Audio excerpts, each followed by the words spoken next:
ദൈവ തിരുനാമത്തിന് മഹത്വമുണ്ടായിരിക്കട്ടെ. കർത്താവിനാൽ അനുഗ്രഹിക്കപ്പെട്ടവരെ, ഇന്നത്തെ ഏവൻഗേലിയൻ വേദഭാഗം വിശുദ്ധ മത്തായിയുടെ സുവിശേഷം 18-ാം അധ്യായം 1 മുതൽ 14 വരെയുള്ള വാക്യങ്ങളാണ്. പെന്തക്കോസ്തിക്ക് ശേഷം 10-ാമത്തെ ഞായറാഴ്ച. വിശുദ്ധ മത്തായിയുടെ സുവിശേഷം 18-ാം അധ്യായം യേശുക്രിസ്തു തന്റെ ശിഷ്യന്മാരെ ദൈവരാജ്യത്തിലെ യഥാർത്ഥ മഹത്വം, വിനയം, ചെറിയവരുടെ വില, പാപത്തിൽ നിന്ന് സൂക്ഷിക്കൽ, കാണാതായവരെ അന്വേഷിക്കുന്ന സ്നേഹം എന്നിവ ഈ വേദഭാഗത്തിൽ നമുക്ക് കാണുവാനായിട്ട് സാധിക്കും. ഈ വേദഭാഗത്തിലെ പ്രധാനപ്പെട്ട ചിന്തയിലേക്ക് നമുക്ക് കടന്നു വരാം. 1-ാമത്തെ വാക്യം, ആ സമയം ശിഷ്യർ യേശുവിൻ്റെ അടുത്ത് ചെന്ന് സ്വർഗരാജ്യത്തിൽ വലിയവൻ ആരാകുന്നു എന്ന് ചോദിക്കുകയാണ്. പ്രിയമുള്ളവരെ, നമുക്കിവിടെ കാണുവാൻ സാധിക്കുന്നത് 1-ാമത്തെ ചിന്ത, the wrong question at the right time. ശരിയായ സമയത്തെ തെറ്റായ ചോദ്യം. യേശുക്രിസ്തു തൻ്റെ മരണത്തെക്കുറിച്ചും പുനരുത്ഥാനത്തെക്കുറിച്ചും പറഞ്ഞുകൊണ്ടിരിക്കുമ്പോൾ ശിഷ്യന്മാർ ചെന്നിട്ട് ചോദിക്കുന്ന ഒരു ചോദ്യമാണ്, സ്വർഗരാജ്യത്തിൽ വലിയവൻ ആരാകുന്നു എന്നുള്ളത് വലിയൊരു ചോദ്യമാണ്. യേശു തൻ്റെ മരണത്തെക്കുറിച്ചും പുനരുത്ഥാനത്തെക്കുറിച്ചും പറഞ്ഞുകൊണ്ടിരുന്ന സമയത്ത് ഈ ശിഷ്യന്മാർ ചോദിച്ചപ്പോൾ യേശുക്രിസ്തുവിൻ്റെ ദൗത്യത്തിൽ നിന്ന് അവരുടെ ശ്രദ്ധ വ്യതിചലിക്കുന്നതായിട്ട് കാണാൻ സാധിക്കും. ഏറ്റവും പ്രധാനപ്പെട്ട കാര്യം മനസ്സിലാക്കാതെ അവർ 2-ാമത്തെ കാര്യത്തിൽ ശ്രദ്ധ കേന്ദ്രീകരിക്കുന്നതാണ്. ഇത് നമ്മുടെ ജീവിതത്തിൽ സംഭവിക്കുകയാണ്. ദൈവത്തിൻ്റെ രാജ്യത്തിലെ പ്രധാന കാര്യങ്ങൾ കാണാതെ നാം ചെറിയ കാര്യങ്ങൾ മുഴുകുകയാണ്. ഒരു വലിയൊരു ചോദ്യം എങ്ങനെയാണ്, ഞാൻ ചോദിക്കുന്ന ചോദ്യങ്ങൾ പരിശോധിക്കണം. ദൈവത്തോട് ശരിയായ കാര്യങ്ങൾ ചോദിക്കുകയും എൻ്റെ ശ്രദ്ധ പ്രധാനപ്പെട്ട കാര്യങ്ങളിൽ കേന്ദ്രീകരിക്കുക എന്നുള്ളത് വളരെ പ്രധാനപ്പെട്ട ഒരു കാര്യമാണ്. യേശുവിൻ്റെ ദൗത്യത്തിൽ ഇന്ന് നമ്മൾ ശ്രദ്ധ കേന്ദ്രീകരിക്കുന്നില്ല. ദേവാലയമാകട്ടെ അല്ലെങ്കിൽ നമ്മുടെ കുടുംബജീവിതമാകട്ടെ, ശ്രദ്ധ, ദൗത്യം യേശുവിലും ആയിരിക്കണം എന്നുള്ളത് പ്രധാനപ്പെട്ട കാര്യമാണ്. ലൗകിക കാര്യങ്ങളിൽ അമിതമായി ശ്രദ്ധിക്കരുത്. ദൈവത്തിൻ്റെ കാര്യങ്ങൾ ശ്രദ്ധിക്കുവാനായിട്ട് നമുക്ക് സാധിക്കണം. അതുകൊണ്ടാണ് വിശുദ്ധനായ സ്വർണ്ണനാവുകാരൻ ഇവാനിയോസ് പറയുന്നത്, കരയേണ്ട സമയത്ത് അവർ 1-ാം സ്ഥാനം അന്വേഷിച്ചു. ഈ വിഷയത്തെക്കുറിച്ച് അലക്സാന്ദ്രിയയിലെ വിശുദ്ധ കൂറിലോസ് പറയുന്നത് ഇപ്രകാരമാണ്, അവർ ഇപ്പോഴും ഭൂമിയിൽ ബഹുമാനത്തിൻ്റെ അടിസ്ഥാനത്തിൽ ചിന്തിക്കുകയാണ്, എന്നാൽ ക്രിസ്തു അവരെ ദൈവരാജ്യത്തിൻ്റെ വിനയത്തിലേക്ക് തിരിക്കുകയാണ്. വിശുദ്ധനായ അപ്രയം അതുകൊണ്ടാണ് പറയുന്നത്, മഹത്വത്തിലേക്കുള്ള കവാടം കുരിശാകുന്നു. കുരിശ് വളരെ പ്രധാനപ്പെട്ടതാണെന്ന് ക്രിസ്തു കാണിച്ചു തരുന്നത് നമുക്ക് തുടർന്നുള്ള ജീവിതത്തിൽ കാണുവാൻ സാധിക്കും. അതുകൊണ്ട് ഈ 1-ാമത്തെ ചിന്ത നമ്മളോട് പറയുന്നത് ഇപ്രകാരമാണ്, നമ്മൾ ശരിയായ ചോദ്യങ്ങൾ ചോദിക്കുന്ന മാർഗം തിരഞ്ഞെടുക്കാം.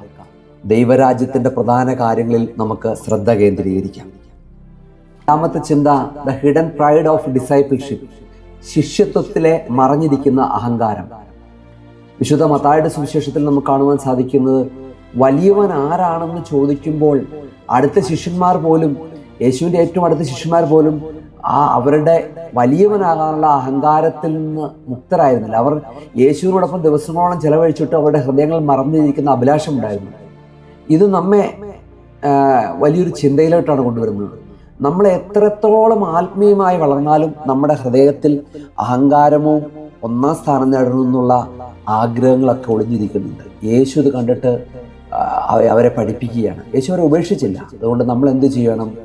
ഞാനൊരു പാപിയാണെന്നും എൻ്റെ ഹൃദയം ദൈവസന്നിധിയിൽ ഇത് നൽകുന്നുവെന്നുള്ള ബോധ്യത്തോടു കൂടി നാം നിൽക്കണം.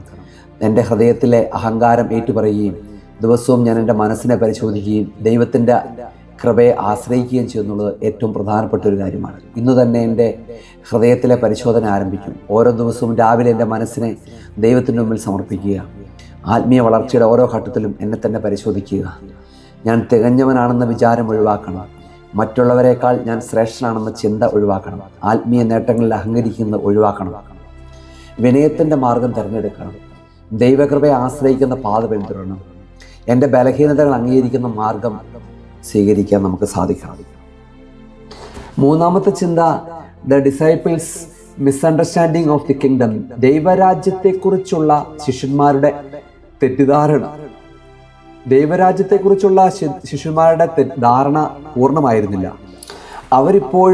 അപ്പോഴും ഭൗമികമായ രാജ്യത്തിലെ മാതൃകയിൽ ചിന്തിക്കുകയാണ്. സ്വർഗീയ രാജ്യത്തിൽ വലിയവൻ ആരാണെന്ന് അവർക്കറിയില്ലായിരുന്നു. ഈ തെറ്റിദ്ധാരണ അവരുടെ ആത്മീയ വളർച്ചയെ തടയുന്നതായിട്ട് കാണുവാൻ സാധിക്കും. നമ്മൾ പലപ്പോഴും ദൈവരാജ്യത്തെക്കുറിച്ച് തെറ്റിദ്ധാരണകൾ പുലർത്തുകയാണ്.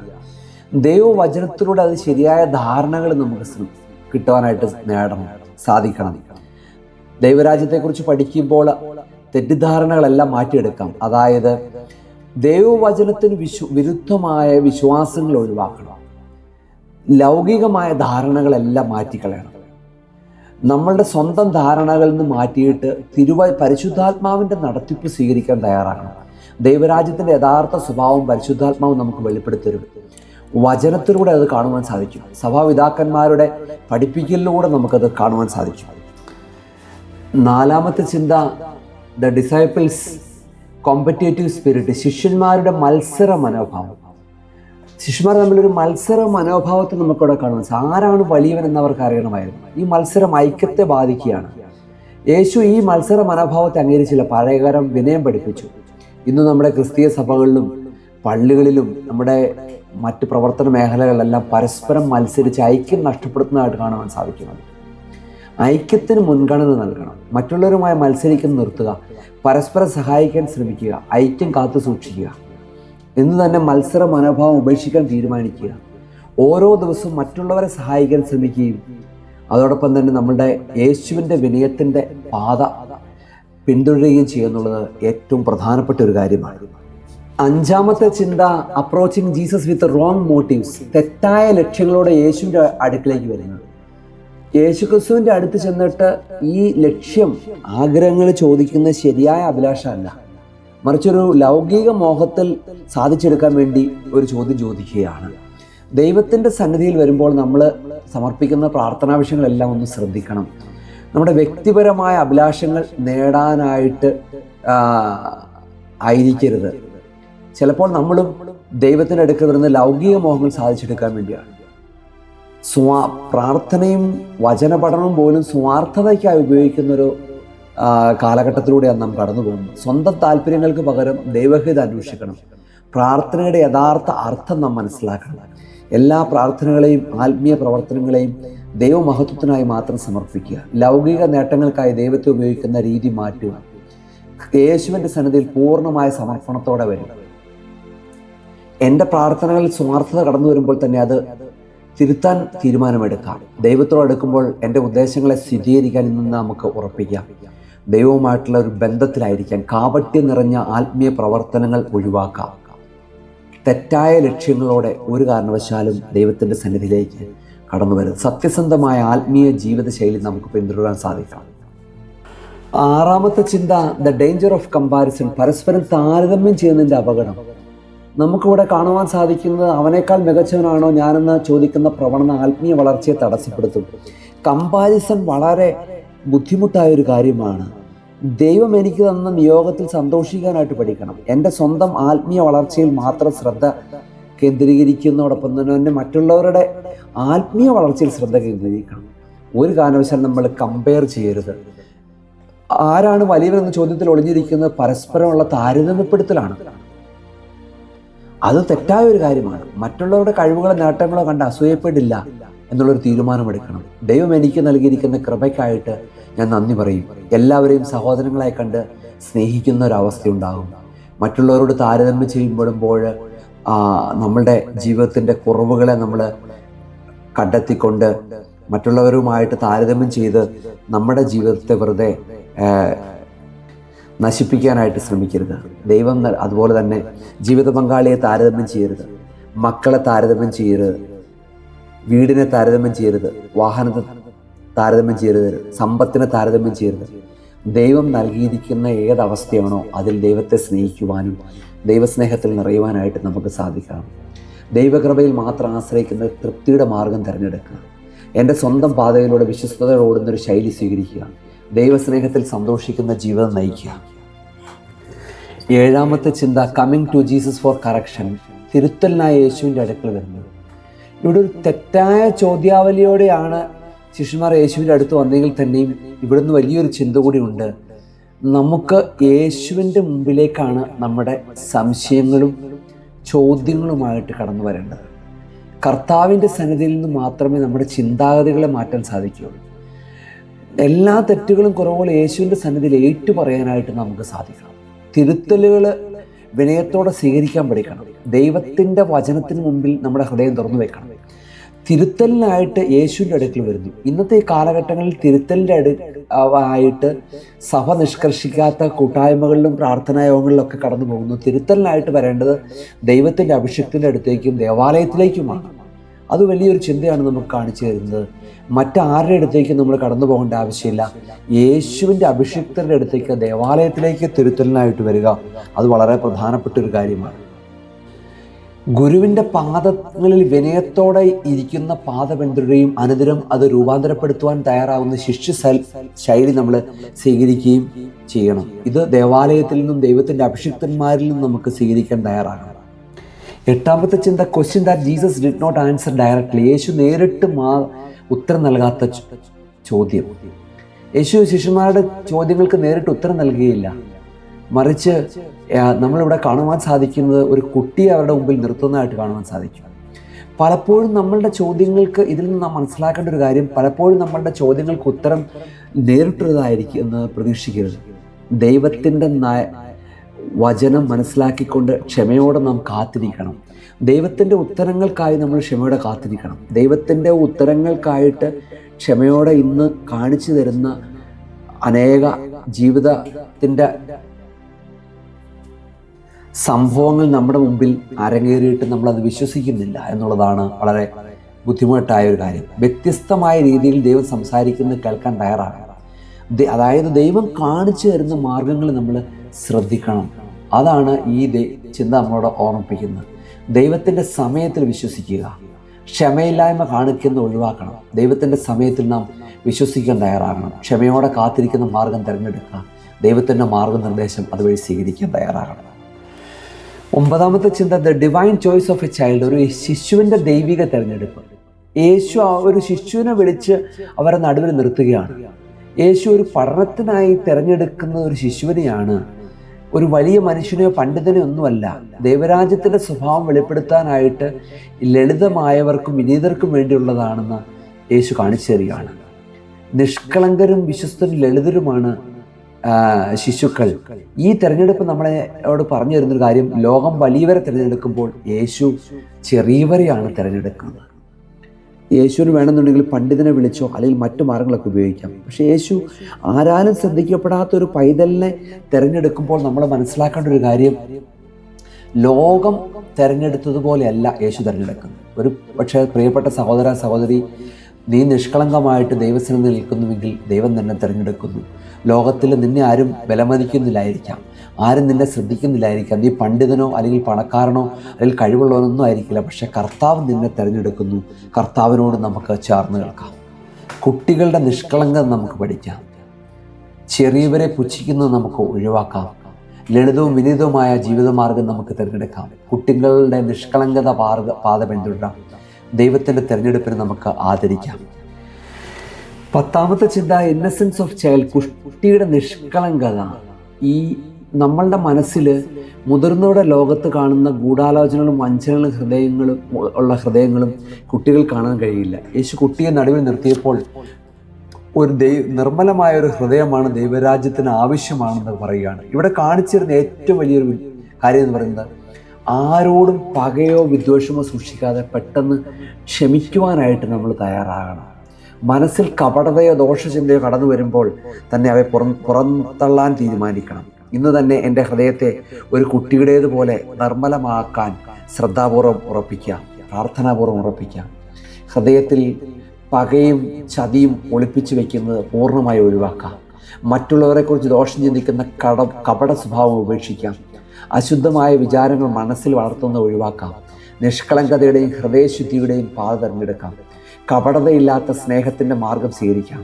ദൈവത്തോട് ചേർന്ന് നിൽക്കുന്ന ശിശുവിൻ്റെ ഒരു ശൈലി നമുക്ക് പിന്തുടരാൻ സാധിക്കണം. അതിനുവേണ്ടിയാണ് ദൈവം നമ്മളെ ഓരോരുത്തരെയും വിളിച്ചിരിക്കുന്നത്. 11ാമത്തെ ചിന്ത, the gentle method of correction. സൗമ്യമായ തിരുത്തൽ രീതി. യേശു ഒരു ശിശുവിനെ വിളിച്ച് നിർത്തുമ്പോൾ നമ്മൾ ഒരു കാര്യം മനസ്സിലാക്കണം. ശിഷ്യന്മാർ തെറ്റായ ചോദ്യമായി വന്നപ്പോൾ യേശു അവരെ ശകാരിക്കുകയല്ല ചെയ്തത്, മറിച്ച് ഒരു കുട്ടിയെ വിളിച്ച് നിർത്തി സൗമ്യതയോടെ അവരെ തിരുത്താൻ ശ്രമിക്കുകയാണ്. നമ്മളൊരു കാര്യം മനസ്സിലാക്കുക, എപ്പോഴും മനസ്സിലാക്കേണ്ട ഒരു കാര്യം, യേശുവിൻ്റെ സൗമ്യമായ സ്വഭാവം നമ്മുടെ ജീവിതത്തിൽ അനുകരിക്കാൻ പഠിക്കണം. മറ്റുള്ളവരുടെ തെറ്റുകൾ കാണുമ്പോൾ ദേഷ്യപ്പെടുന്നതിന് പകരം സ്നേഹത്തോടെ തിരുത്താനായിട്ട് സാധിക്കണം. ചിലപ്പോൾ ഈ സ്നേഹത്തോടെ തിരുത്തലുകൾ അവർക്ക് ഇഷ്ടപ്പെട്ടു എന്ന് വരില്ല. ദൈവത്തിൻ്റെ ക്ഷമയും സ്നേഹവും തിരിച്ചറിയുവാനായിട്ട് നമുക്ക് സാധിക്കണം. കർത്താവ് നമ്മളെ തിരുത്തുമ്പോൾ അത് സന്തോഷത്തോടെ സ്വീകരിക്കുക. മറ്റുള്ളവരോട് പെരുമാറുമ്പോഴും സൗമ്യതയും ക്ഷമയും കാണിക്കുക. സ്നേഹത്തോടെയുള്ള തിരുത്തലുകൾ മറ്റുള്ളവർക്ക് നൽകുക. മറ്റുള്ളവരുടെ തെറ്റുകൾ കാണുമ്പോൾ ക്ഷമയോടെ അവരെ സമീപിക്കാൻ ഇന്ന് തന്നെ തീരുമാനിക്കുക. ദൈവത്തിൻ്റെ തിരുത്തലുകൾ എൻ്റെ ജീവിതത്തിൽ ലഭിക്കുമ്പോൾ വാശി പിടിക്കാതെ അനുസരിക്കാൻ ഉറപ്പിക്കുക. മറ്റുള്ളവരുടെ കുറവുകൾ കാണുമ്പോൾ കഠിനമായി പെരുമാറുന്നത് ഒഴിവാക്കുക. ദേഷ്യത്തോടും അഹങ്കാരത്തോടെയും ആളുകൾ കുറ്റപ്പെടുത്തുന്നത് ഉപേക്ഷിക്കുക. ദൈവത്തിൻ്റെ സൗമ്യമായ അതേ അവഗണിക്കുന്ന ശൈലി ദൈവത്തിൻ്റെ സൗമ്യതയെ അവഗണിക്കുന്ന ശൈലി നമ്മൾ ഒഴിവാക്കണം. മറിച്ച് ദൈവത്തിൻ്റെ സൗമ്യതയെ നമ്മൾ സ്വീകരിക്കണം. യേശു കാണിച്ചു കൊടുത്ത സൗമ്യതയും സ്നേഹത്തിൻ്റെയും പാത നമുക്ക് തിരഞ്ഞെടുക്കാം. ക്ഷമയോടെ മറ്റുള്ളവരെ മനസ്സിലാക്കുന്ന മാർഗം നമുക്ക് സ്വീകരിക്കാം. കൃപ നിറഞ്ഞ അല്ലെങ്കിൽ സ്നേഹം നിറഞ്ഞ ജീവിതശൈലി നമുക്ക് പിന്തുടരുവാൻ സാധിക്കണം. 12ാമത്തെ ചിന്ത, ദ സൈലന്റ് ടീച്ചർ, നിശബ്ദനായ അധ്യാപകൻ. യേശു ഇവിടെ ഒരു നിശബ്ദനായ അധ്യാപകനായിട്ട് നിൽക്കുകയാണ്. നമ്മൾ നിശബ്ദതയുടെ ശക്തി മനസ്സിലാക്കണം. നമ്മൾ വാക്കുകളിലൂടെ പഠിപ്പിക്കുവാനായിട്ട് ശ്രമിക്കുന്നതിനേക്കാൾ ഉപരിയെ വാക്കുകളില്ലാതെ ജീവിതം കൊണ്ട് പഠിപ്പിക്കാനായിട്ട് സാധിക്കണം. ജീവിതം സംസാരിക്കണം.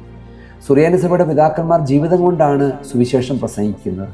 നമ്മുടെ ഓരോ ദിവസവും നമ്മുടെ ജീവിതം സംസാരിക്കണം. വാക്കുകളേക്കാൾ പ്രവൃത്തികൾക്ക് മുൻഗണന നൽകണം. വാക്കുകളാൽ മാത്രം പഠിപ്പിക്കുന്നത് ശ്രമിക്കുന്ന ഒഴിവാക്കുക. നിശബ്ദതയുടെ മൂല്യം അവഗണിക്കുന്ന ഒഴിവാക്കുക.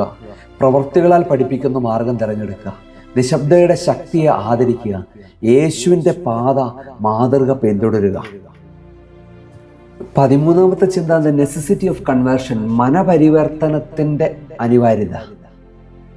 യേശുക്രിസ്തു ശിഷ്യന്മാരുടെ മുമ്പിൽ തൻ്റെ ഗൗരവമുള്ള ഒരു സത്യം വെളിപ്പെടുത്തുകയാണ്. ലൗകിക ചിന്തകളിൽ നിന്നും അഹങ്കാരങ്ങളിൽ നിന്നും പൂർണ്ണമായി മനസ്സ് തിരിഞ്ഞ് ദൈവരാജ്യത്തിലേക്ക് പ്രവേശിക്കാനായിട്ട് ഓർമ്മിപ്പിക്കുകയാണ്. കേവലം ബാഹ്യമായ മാറ്റങ്ങൾ പോരാ, മറിച്ച് ആന്തരികമായ ഒരു പരിവർത്തനം നമ്മുടെ ജീവിതത്തിൽ ഉണ്ടാകണം.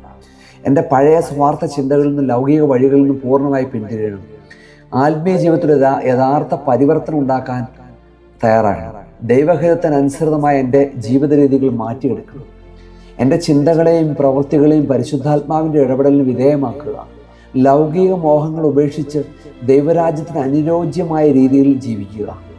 അത് വളരെ പ്രധാനപ്പെട്ട ഒരു കാര്യമാണ്. അനുദിനം നമ്മൾ ഒരു മനപരിവർത്തനം ആവശ്യമാണ്. യേശുക്രിസ്തു പറയുകയാണ്, നിങ്ങൾ ശിശുക്കളെ പോലെ ആകുവാൻ പറയുകയാണ്. മനപരിവർത്തനം ആവശ്യമാണ്. പഴയ പാപജീവിത ശൈലികളെല്ലാം മാറ്റിയെടുക്കുക. അഹങ്കാരം നിറഞ്ഞ വഴികൾ മാറ്റുക. തിരുവചനം കാണിച്ചിരുന്ന പുതിയ ജീവിതമാർഗത്തിലൂടെ നയിക്കുക. ആത്മാർത്ഥമായ പരിവർത്തനത്തിൻ്റെ ശൈലി സ്വീകരിക്കുക. 14ാമത്തെ ചിന്ത, the solemn declaration of Jesus. യേശു നൽകിയ ഗൗരവമുള്ള മുന്നറിയിപ്പ്. യേശുക്രിസ്തു ഈ വാക്ക് ആവർത്തിച്ചുറപ്പിക്കാൻ വേണ്ടിയാണ് ആമേൻ എന്ന് ഉപയോഗിച്ചിരിക്കുന്നത്. ഇതൊരു വെറൊരു ഉപദേശമല്ല, മറിച്ച് സ്വർഗരാജ്യ പ്രവേശത്തിനുള്ള ഏറ്റവും നിർണായകമായ നിബന്ധനയാണ്. ഈ സത്യത്തെ അവഗണിക്കുന്ന നമ്മുടെ ആത്മീയ നിത്യതയെ അപകടത്തിലാക്കുക. കർത്താവിൻ്റെ ഈ ഗൗരവമുള്ള മുന്നറിയിപ്പിനെ പൂർണ്ണമായി ഉൾക്കൊള്ളണം. വചനത്തിലെ സത്യങ്ങളെ ലഘുവായി കാണാതെ അതീവ പ്രാധാന്യത്തോടെ സ്വീകരിക്കണം.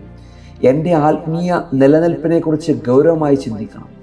ദൈവവചനം നൽകുന്ന മുന്നറിയിപ്പ് അനുസരിച്ച് എൻ്റെ ജീവിതത്തെ ക്രമീകരിക്കണം.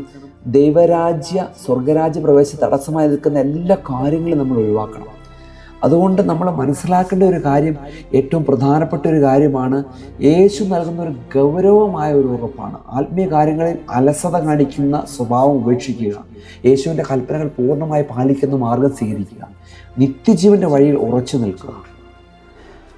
15ാമത്തെ ചിന്ത, the condition of entering the kingdom of heaven. സ്വർഗരാജ്യ പ്രവേശത്തിനുള്ള അടിസ്ഥാന നിബന്ധന. സ്വർഗരാജ്യം എന്നത് സമ്പന്നതയോ ഉന്നത വിദ്യാഭ്യാസമോ പദവിയോ ഉള്ളവർക്ക് മാത്രം സ്വന്തമാക്കാൻ കഴിയുന്നതല്ല. എളിമയും ശിശുവിനെ പോലെയുള്ള നിഷ്കളങ്കതയും ഉള്ളവർക്ക് മാത്രമേ അവിടെ പ്രവേശനം ലഭിക്കുകയുള്ളൂ. മാനുഷികമായ എല്ലാ യോഗ്യതകളും മാറ്റിവെച്ച് ദൈവകരുണയിൽ മാത്രം ആശ്രയിക്കുമ്പോഴാണ് ഈ പ്രവേശനം സാധ്യമാകുന്നത്. സ്വർഗരാജ്യത്തിൽ പ്രവേശിക്കാൻ ലൗകികത യോഗ്യതകളല്ല, ആത്മീയ എളിമയാണ് വേണ്ടതെന്ന് തിരിച്ചറിയണം. എൻ്റെ ജീവിതത്തിൽ ദൈവകരുണയ്ക്ക് മാത്രം പ്രഥമ പരിഗണന നൽകണം. സ്വന്തം കഴിവുകളിലുള്ള ആശ്രയം അവസാനിപ്പിക്കുക. സ്വർഗീയ ലക്ഷ്യത്തോടെ എളിമയിലും സ്നേഹത്തിലും ജീവിക്കാൻ പരിശ്രമിക്കുക. അപ്പോൾ നമ്മൾ മനസ്സിലാക്കേണ്ട ഒരു ഏറ്റവും വലിയൊരു കാര്യം, ലൗകിക കാര്യങ്ങളിൽ സന്തോഷം കണ്ടെത്താൻ ശ്രമിക്കുമ്പോൾ സ്വർഗീയ രാജ്യത്തെ ഓർത്ത് എൻ്റെ മുൻഗണന മാറ്റാൻ, ആ ലൗകിക കാര്യങ്ങളിൽ മാറ്റിയിട്ട് സ്വർഗരാജ്യത്തെ ഓർത്ത് നമ്മൾ ദൈവീക കാര്യങ്ങൾക്ക് മുൻഗണന കൊടുക്കാൻ സാധിക്കണം. അത് ഏറ്റവും പ്രധാനപ്പെട്ട ഒരു കാര്യമാണ്. ഭൗമിക കാര്യങ്ങൾക്ക് അമിതമായ പ്രാധാന്യം കൊടുക്കുന്നത് ഒഴിവാക്കുക എന്നുള്ളത് ഏറ്റവും പ്രധാനപ്പെട്ടതാണ്. യേശുക്രിസ്തു പറയുകയാണ്, ഈ സ്വർഗരാജ്യത്തിൽ കടക്കുക എന്നുള്ളത് കഴിവോ സമ്പന്നതയോ വിദ്യാഭ്യാസമോ ഒന്നുമല്ല, മറിച്ച് എളിമയും കുറവുള്ളവരെയും നിഷ്കളങ്കതയുമാണ് കർത്താവിന് ആവശ്യം. 16ാമത്തെ ചിന്ത, ഷെഡിങ് അഡൽ പ്രൈഡ്. മുതിർന്നവരുടെ അഹങ്കാരം ഉപേക്ഷിക്കാനായിട്ട് യേശുക്രിസ്തു ഇവിടെ പറയുകയാണ്. മുതിരുമ്പോൾ പലപ്പോഴും ശിശുവിനെ വിളിച്ച് കാണിച്ചിട്ട് പറയുകയാണ്, ശിശുക്കളെയൊക്കെ പോലെ ആകാഞ്ഞാൽ സ്വർഗരാജ്യത്ത് പ്രവേശിക്കാൻ സാധിക്കില്ല എന്ന് പറയുമ്പോൾ, മുതിരുമ്പോൾ മനുഷ്യർ പലപ്പോഴും അഹങ്കാരവും സ്വാർത്ഥതയും സ്വന്തം കഴിവിലുള്ള അമിത ആത്മവിശ്വാസം വളർത്തിയെടുക്കുകയാണ്. ഈ മുതിർന്നവരുടെ അഹങ്കാരമാണ് നമ്മുടെ ജീവിതത്തിൽ നിന്നും മറ്റുള്ളവരിൽ നിന്നും അകറ്റുന്നത്. സ്വർഗരാജ്യത്തിലേക്ക് കടക്കണമെങ്കിൽ ഈ ഭൗമികമായ ഗർവ്വങ്ങളെല്ലാം പൂർണ്ണമായി പുറന്തള്ളണം. എൻ്റെ ഉള്ളിൽ ഒളിഞ്ഞിരിക്കുന്ന അഹങ്കാരത്തെ, മുതിർന്ന ഭാവങ്ങളെല്ലാം തിരിച്ചറിഞ്ഞ് മാറ്റിയെടുക്കണം. എൻ്റെ നേട്ടങ്ങളിൽ അഹങ്കരിക്കാതെ ദൈവത്തിന് നന്ദി പറയണം. അഹങ്കാരമോ ഗർവോ എൻ്റെ സംസാരത്തിലോ പ്രവൃത്തിയിലോ കടന്നു വരുമ്പോൾ തന്നെ ആ നിമിഷം തിരുത്താൻ തീരുമാനിക്കണം. ഇന്ന് തന്നെ എൻ്റെ ഹൃദയത്തെ വിനയപ്പെടുത്താൻ പ്രാർത്ഥനാപൂർവ്വം ഉറപ്പിക്കുക. അഹങ്കാരം നിറഞ്ഞ മുതിർന്നവരുടെ ശൈലികളും മറ്റുള്ളവരുടെ പുച്ഛിക്കുന്ന സ്വഭാവം ഒഴിവാക്കുക. സ്വന്തം ശക്തിയിൽ അഹങ്കരിക്കുന്ന രീതി ഉപേക്ഷിക്കുക. കാപട്യം നിറഞ്ഞ പെരുമാറ്റങ്ങൾ ഒഴിവാക്കുക. എളിമയുടെയും വിനയത്തിൻ്റെ ശരിയായ പാത തിരഞ്ഞെടുക്കുക. സ്വയം ചെറുതാകാൻ തയ്യാറായ ക്രിസ്തുവിൻ്റെ മാർഗം സ്വീകരിക്കുക. വിനയമുള്ള ജീവിതശൈലി പിന്തുടരുക. 17ാമത്തെ ചിന്ത, reverting the total trust in God. ദൈവത്തിലുള്ള പൂർണ്ണമായ വിശ്വാസത്തിലേക്ക് മടങ്ങി വരിക. ആ കുട്ടിയെ വെളിയിച്ച് അവിടെ നിർത്തുമ്പോൾ ഒരു കുട്ടി തൻ്റെ മാതാവിൽ അല്ലെങ്കിൽ പിതാവിൽ പൂർണ്ണമായി വിശ്വസിക്കുന്ന പോലെ നാം ദൈവത്തിൽ സംശയങ്ങളില്ലാതെ വിശ്വസിക്കേണ്ടതാണ്. പലപ്പോഴും നമ്മുടെ ബുദ്ധിയും ലൗകിക അറിവുകളും ഉപയോഗിച്ച് ദൈവത്തിൻ്റെ വഴികളെ ചോദ്യം ചെയ്യാറുണ്ട്. ഈ അവിശ്വാസത്തിൽ നിന്ന് മാറി പൂർണ്ണമായ ദൈവാശ്രയത്തിലേക്ക് മടങ്ങി വരാനാണ് യേശു ഇങ്ങനെ പറയുന്നത്. നിങ്ങൾ ശിശുക്കളെ പോലെ ആകാൻ പറയുന്നത്. ശിശുക്കളെ പോലെ ആ ശിശു എന്താണ് ചെയ്യുന്നത്? എൻ്റെ എല്ലാ ആശ്രയവും എൻ്റെ മാതാപിതാക്കളിലാണ് എന്ന് പറഞ്ഞതുപോലെ ആശ്രയം നമുക്ക് കർത്താവിൽ വയ്ക്കുവാനായിട്ട് സാധിക്കണം. ദൈവത്തിന് മാത്രം പൂർണ്ണമായി ആശ്രയിക്കുന്ന വിശ്വസ്തയുടെ മാർഗം തിരഞ്ഞെടുക്കണം. അപ്പൻ്റെ കൈ പിടിച്ചു നടക്കുന്ന കുട്ടിയുടെ പാത സ്വീകരിക്കുക. സംശയരഹിതമായ ആത്മീയ ജീവിതശൈലിയിൽ നയിക്കുവാനായിട്ട് സാധിക്കണം. ദൈവത്തിൻ്റെ വഴികളെ ചോദ്യം ചെയ്യുന്ന അവിശ്വാസം ഒഴിവാക്കണം. കുട്ടികളെ പോലെ അല്ലെങ്കിൽ ശിശുക്കളെ പോലെ സംശയിക്കാതെ ദൈവവചനത്തെ വിശ്വസിക്കാൻ പഠിക്കണം. എല്ലാ കാര്യങ്ങളും ദൈവത്തിന് നാം വിട്ടുകൊടുക്കുവാൻ തയ്യാറാവുക. The radical nature of Jesus teaching. യേശുവിൻ്റെ അധ്യാപനത്തിലെ വിപ്ലവകരമായ മാറ്റം. ആമേൻ, ഞാൻ നിങ്ങളോട് പറയുന്നു, നിങ്ങൾ തിരിഞ്ഞ് ശിശുക്കളെ പോലെ ആകാഞ്ഞാൽ സ്വർഗരാജ്യത്തിൽ പ്രവേശിക്കാൻ സാധിക്കില്ല എന്ന് പറയുമ്പോൾ യേശുവിൻ്റെ ഈ അധ്യാപനം അക്കാലത്തെ ലൗകിക സമൂഹത്തിനും ശിഷ്യന്മാർക്കും തീർത്തും പുതിയൊരു വിപ്ലവകരമായ ഒരു കാര്യമായിരുന്നു. പദവിയും ശക്തിയും വലുതാണെന്ന് പഠിപ്പിച്ച ലോകത്തിനു മുമ്പിൽ എളിമയും ശിശുതുല്യമായ ലാളിത്യമാണ് വലുതാണെന്ന് അവൻ പഠിപ്പിക്കുകയാണ്. ഈ പാഠം ഈ കാലഘട്ടത്തിലും വളരെ പ്രധാനപ്പെട്ടതാണ്. ലൗകിക സമൂഹം പഠിപ്പിക്കുകയാണ് ഒന്നാമനാകണം, വലിയവനാകണം. യേശുവിൻ്റെ മാർഗം പഠിപ്പിക്കുകയാണ് എളിമ ധരിക്കണം, ശിശുവിനെ പോലെ ആകണം. ഇത് രണ്ടും വൈരുദ്ധ്യങ്ങൾ നിറഞ്ഞതാണ്. യേശു കാണിച്ചു തന്ന സത്യത്തിൻ്റെയും ജീവൻ്റെയും വിപ്ലവകരമായൊരു പാത നമുക്ക് പിന്തുടരാൻ സാധിക്കണം. വചനം നൽകുന്ന വെളിച്ചത്തിൽ നടക്കുന്ന മാർഗം സ്വീകരിക്കുക. വിശ്വസ്തത നിറഞ്ഞ ആത്മീയ ജീവിതശൈലി പിന്തുടരുക. ലൗകിക സമൂഹം നൽകുന്ന തെറ്റായ മൂല്യങ്ങളും ആഡംബര ഭ്രമങ്ങളും ഒഴിവാക്കാം. സത്യത്തെ വളച്ചൊടിക്കുന്ന ലൗകിക ശൈലികൾ ഉപേക്ഷിക്കാം. ആത്മീയതയെ തകർക്കുന്ന എല്ലാ കാര്യങ്ങളും ഒഴിവാക്കാൻ ശ്രമിക്കണം. 19ാമത്തെ ചിന്ത, എംബ്രേസിങ് ഹ്യൂമിലിറ്റി ഡെയിലി. അനുദിനം എളിമ പരിശീലിക്കുക. ശിശുവിനെ പോലെ ആകുക എന്ന ഒറ്റ ദിവസം കൊണ്ട് തീരുന്ന ഒരു കാര്യമല്ല, മറിച്ച് അനുദിനം പരിശീലിക്കേണ്ട ഒരു ആത്മീയ ശീലമാണ്. നാം പ്രായത്തിൽ മുതിർന്നു വരുമ്പോൾ പോലും നമ്മുടെ ആത്മാവിൽ ഒരു കുട്ടിയുടെ എളിമയും നിഷ്കളങ്കതയും നിലനിർത്താൻ നാം ജാഗ്രത പാലിക്കണം. ദിവസേനയുള്ള അത് സാധിക്കുകയുള്ളൂ, ഒറ്റ ദിവസം കൊണ്ട് സാധിക്കുകയില്ല. അത് ദിവസവും പ്രാർത്ഥനയിലൂടെ ഹൃദയത്തിൽ ദൈവത്തിൻ്റെ മുമ്പിൽ താഴുക, നമ്മുടെ കുറവുകളെ തിരിച്ചറിയാനായിട്ട് സാധിക്കാം. നമ്മളുടെ കുറ്റങ്ങളെ നമ്മൾ തന്നെ കണ്ടെത്തണം. എൻ്റെ പ്രവർത്തനങ്ങളിൽ താഴ്മ പ്രകടമാക്കാൻ ഞാൻ എന്തൊക്കെ ജീവിതശൈലി മാറ്റണം. അഹങ്കാരത്തിൻ്റെ ലേക്ക് വീണു പോകുന്ന സ്വഭാവം ഉപേക്ഷിക്കുകയും ആത്മീയ വളർച്ചയെ തടസ്സപ്പെടുത്തുന്ന ശീലങ്ങൾ ഒഴിവാക്കുകയും ചെയ്യണം. 20ാമത്തെ ചിന്ത, ദ ചൈൽഡ് ലൈക്ക് ട്രസ്റ്റ്. ശിശുവിൻ്റെ വിശ്വാസം. ശിശുക്കൾ പൂർണ്ണമായി വിശ്വസിക്കുന്നു. അവർ സംശയിക്കുന്നില്ല, ചോദ്യം ചെയ്യുന്നില്ല. ഈ ശിശുവിൻ്റെ വിശ്വാസം ദൈവരാജ്യത്തിന് അത്യന്താപേക്ഷിതമാണ്. നാം ദൈവത്തെ പൂർണ്ണമായി വിശ്വസിക്കുകയും അവൻ്റെ വചനത്തെ, അവൻ്റെ വാഗ്ദാനങ്ങളെ സംശയവും അവിശ്വാസവും കൂടാതെ വാഗ്ദാനങ്ങളെ പരിപൂർണമായിട്ട് സ്വീകരിച്ച് വിശ്വസിച്ച് ദൈവരാജ്യ പ്രവേശനത്തിലേക്ക് സാധ്യമാവുകയുള്ളൂ. അല്ലാന്നുണ്ടെങ്കിൽ അവൻ്റെ വാഗ്ദാനങ്ങളെയും അവൻ്റെ വചനത്തെയും സംശയത്തോടും അവിശ്വാസത്തോടെയും നോക്കുന്നുണ്ടെങ്കിൽ ദൈവരാജ്യത്തിലേക്കുള്ള പ്രവേശനത്തെ അത് തടയുകയാണ്. ആയതുകൊണ്ട് പ്രിയമുള്ളവരെ, ദൈവവചനത്തെ ചോദ്യം ചെയ്യുന്ന ഒഴിവാക്കുക, ദൈവത്തിൻ്റെ വാഗ്ദാനങ്ങളെ സംശയിക്കുന്ന ഒഴിവാക്കുക, വിശ്വാസത്തിൻ്റെ മാർഗം തിരഞ്ഞെടുക്കുക, ദൈവത്തെ പൂർണ്ണമായി ആശ്രയിക്കുക, ശിശുവിൻ്റെ വിശ്വാസത്തിൻ്റെ പാത പിന്തുടരുക. 20ാമത്തെ ചിന്ത പറയുകയാണ് താഴ്മയുടെ മഹത്വം. ഇവിടെ വചനം ഇങ്ങനെ 4ാമത്തെ വാക്യം സമർപ്പിക്കുകയാണ്, ഈ പൈതലിനെപ്പോലെ തന്നെത്താൻ താഴ്ത്തുന്നു അവനായിരിക്കും സ്വർഗരാജ്യത്തിൽ വലിയവൻ എന്ന് പറയുകയാണ്. അപ്പോൾ നമ്മൾ മനസ്സിലാക്കേണ്ട ഏറ്റവും വലിയൊരു കാര്യം താഴ്മ ധരിക്കുക. ദൈവരാജ്യത്തിൻ്റെ അളവുകൾ ലൗകിക ലോകത്തിൽ നിന്ന് വ്യത്യസ്തമായിട്ട് പൂർണ്ണമായിട്ട് എളിമയുടെ മാർഗം ധരിക്കുക. സദൃശവാക്യങ്ങളുടെ പുസ്തകം 15:25 പറയുന്ന പോലെ എളിയവരോട് കർത്താവ് കരുണ തോന്നുകയാണ്. ക്രിസ്തു കാണിച്ചു തരുന്ന ആത്മത്യാഗത്തിൻ്റെയും സേവനത്തിൻ്റെയും താഴ്മയുടെ മാർഗം നാം തിരഞ്ഞെടുക്കണം. ലോകം കാണിച്ചു തരുന്ന അധികാരത്തിൻ്റെയോ മേൽക്കോയ്മയുടെ പാത നമ്മൾ ഉപേക്ഷിക്കണം. എളിമയവരുടെ കൂടെ നടക്കാനും ദൈവഹിതം മാത്രം നിറവേറ്റാനുള്ള പാതയിൽ നമുക്ക് മുന്നേറാൻ സാധിക്കണം. 21ാമത്തെ ചിന്ത പറയുകയാണ്, ചെറിയൊരാളെ സ്വീകരിച്ചാൽ വലിയവനെ സ്വീകരിക്കുന്നു. Receive the small means receive the great. യേശുക്രിസ്തു ഇവിടെ പറയുന്ന ഏറ്റവും വലിയൊരു കാര്യം അതുതന്നെയാണ്. ഈ പൈതലിനെ പോലെയുള്ളവനെ എൻ്റെ നാമത്തിൽ സ്വീകരിക്കുന്നവൻ എന്നെയാണ് സ്വീകരിക്കുന്നത്. ഇവിടെ വളരെ വ്യക്തമായിട്ട് പറയുകയാണ്, എളിയവരോട് ചേർന്ന് നിൽക്കുവാനായിട്ട്.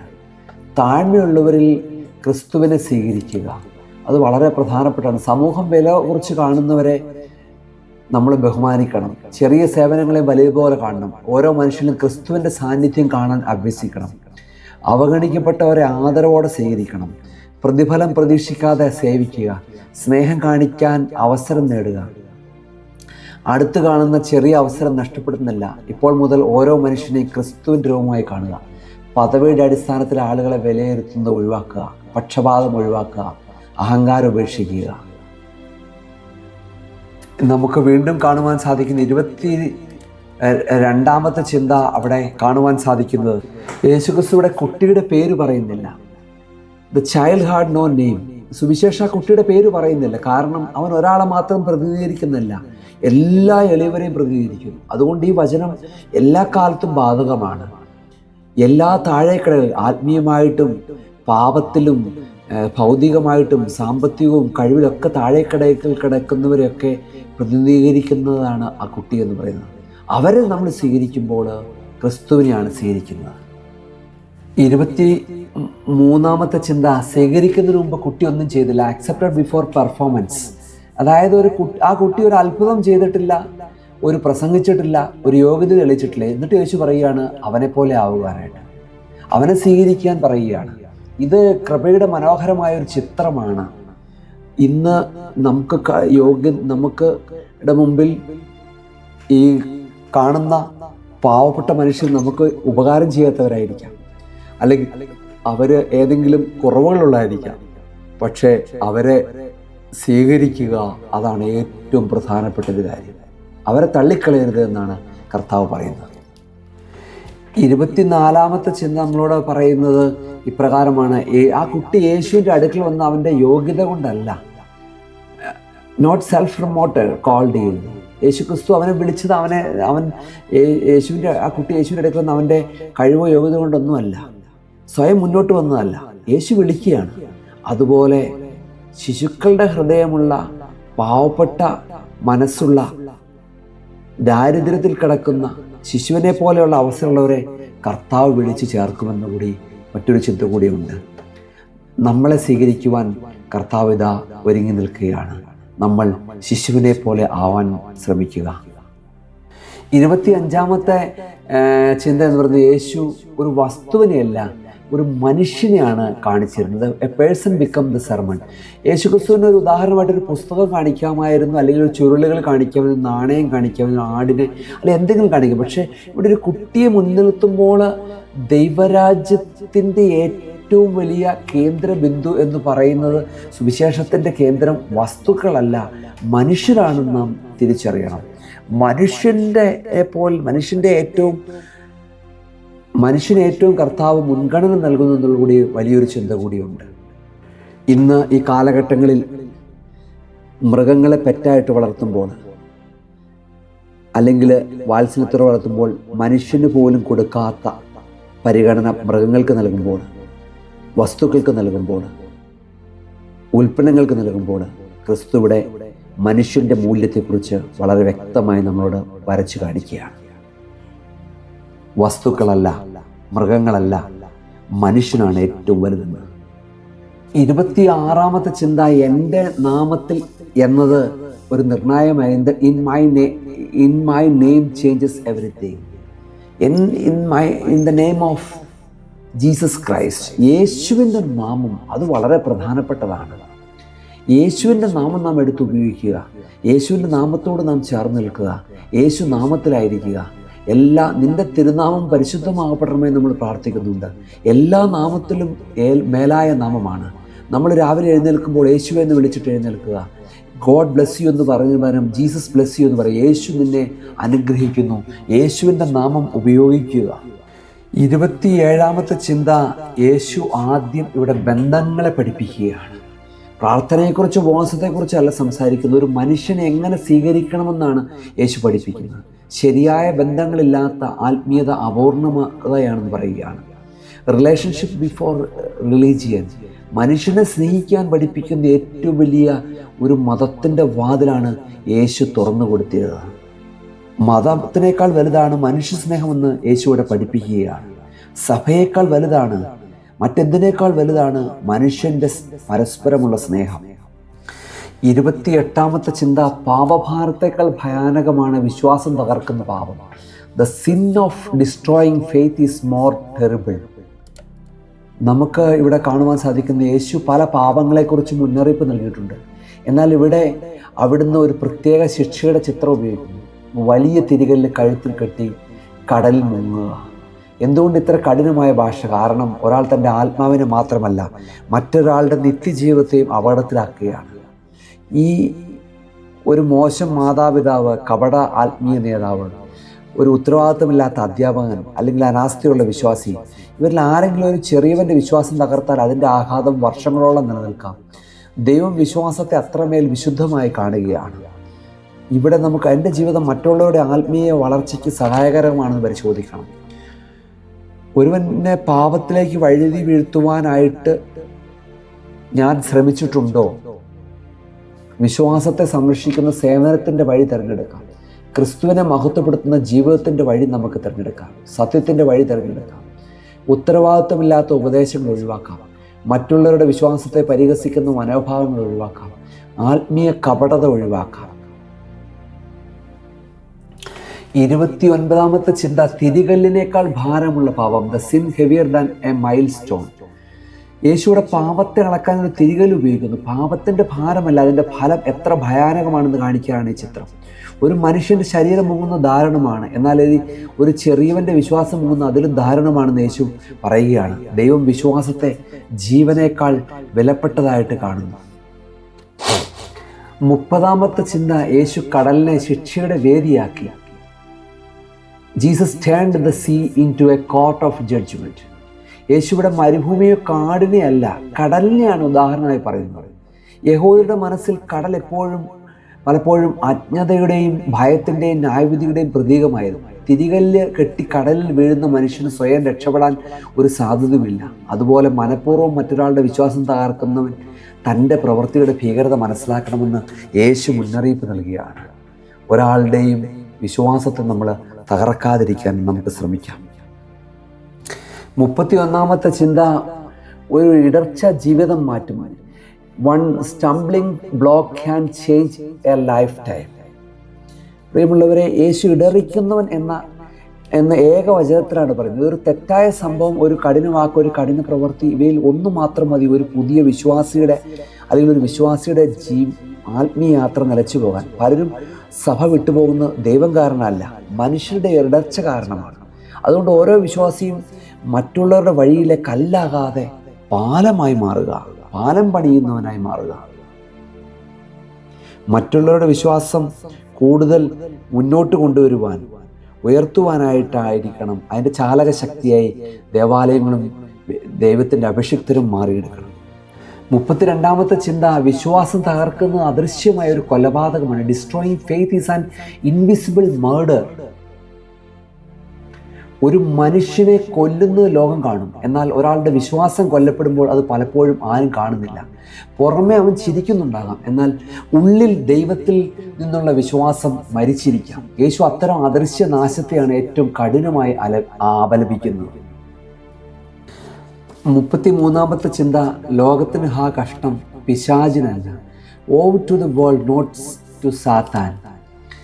ഇവിടെ പിശാചിന് അയ്യോ എന്ന് പറഞ്ഞില്ല, ലോകത്തിന് അയ്യോ എന്നാണ് പറഞ്ഞത്. കാരണം പിശാച് തൻ്റെ സ്വഭാവം അനുസരിച്ചാണ് പ്രവർത്തിക്കുന്നത്, എന്നാൽ ലോകം അവന് ഇടം കൊടുക്കുന്നു. ദൈവത്തെ നിരസിക്കുകയും പാപത്തെ സ്വീകരിക്കുകയും ചെയ്യുന്ന സമൂഹമാണ് ഇടർച്ചയ്ക്ക് വേദിയാകുന്നു. ഒരു വിശ്വാസി ലോകത്തിൻ്റെ സ്വാധീനത്തിൽ ജീവിക്കുമ്പോൾ അവനും അറിയാതെ മറ്റുള്ളവർക്ക് ഇടർച്ചയാകാൻ സാധ്യതയുണ്ട്. അതിനാൽ പ്രശ്നം ശത്രുവിൻ്റെ ശക്തിയേക്കാൾ മനുഷ്യൻ്റെ തെരഞ്ഞെടുപ്പിലാണെന്നുള്ള കാര്യം നാം മറന്നു പോകരുത്. നമുക്ക് വീണ്ടും കാണുവാൻ സാധിക്കുന്നത് 34ാമത്തെ ചിന്ത, അനിവാര്യമായ ഇടർച്ച, പക്ഷെ അനിവാര്യമല്ല ഇടർച്ചക്കാരൻ. യേശു പറയുന്ന ഇടർച്ചകൾ വരേണ്ടതാകുന്നു. വീണുപോയ ലോകത്തിൽ പരീക്ഷണങ്ങളും വഞ്ചനകളും തെറ്റായ ഉപദേശങ്ങളും ഉണ്ടാകും. എന്നാൽ അതിൻ്റെ അടുത്ത വാക്യത്തിൽ അവിടെ നിന്ന് നമ്മളോട് പറയുകയാണ്, ഇടർച്ച വരുത്തുന്ന മനുഷ്യന് അയ്യോ കഷ്ടം. അതായത് കഷ്ടം, അതായത് ഇടർച്ചകൾ സംഭവിക്കുമെന്നത് സത്യമാണ്, എന്നാൽ അതിന് ഉപകരണമാകേണ്ടത് നമ്മുടെ വിധിയല്ല. ദൈവം ഒരിക്കലും പാപത്തിൻ്റെ ഉപകരണമാകാൻ ആരെയും വിളിച്ചിട്ടില്ല. അതുകൊണ്ട് ഈ വചനം നമ്മളോട് പറയുകയാണ്, നമ്മൾ പാപത്തിന് മുഖാന്തരമായി മാറരുത്, ആരുടെയും എങ്കിലും ഇടർച്ചയ്ക്ക് മുഖാന്തരമായി മാറാൻ.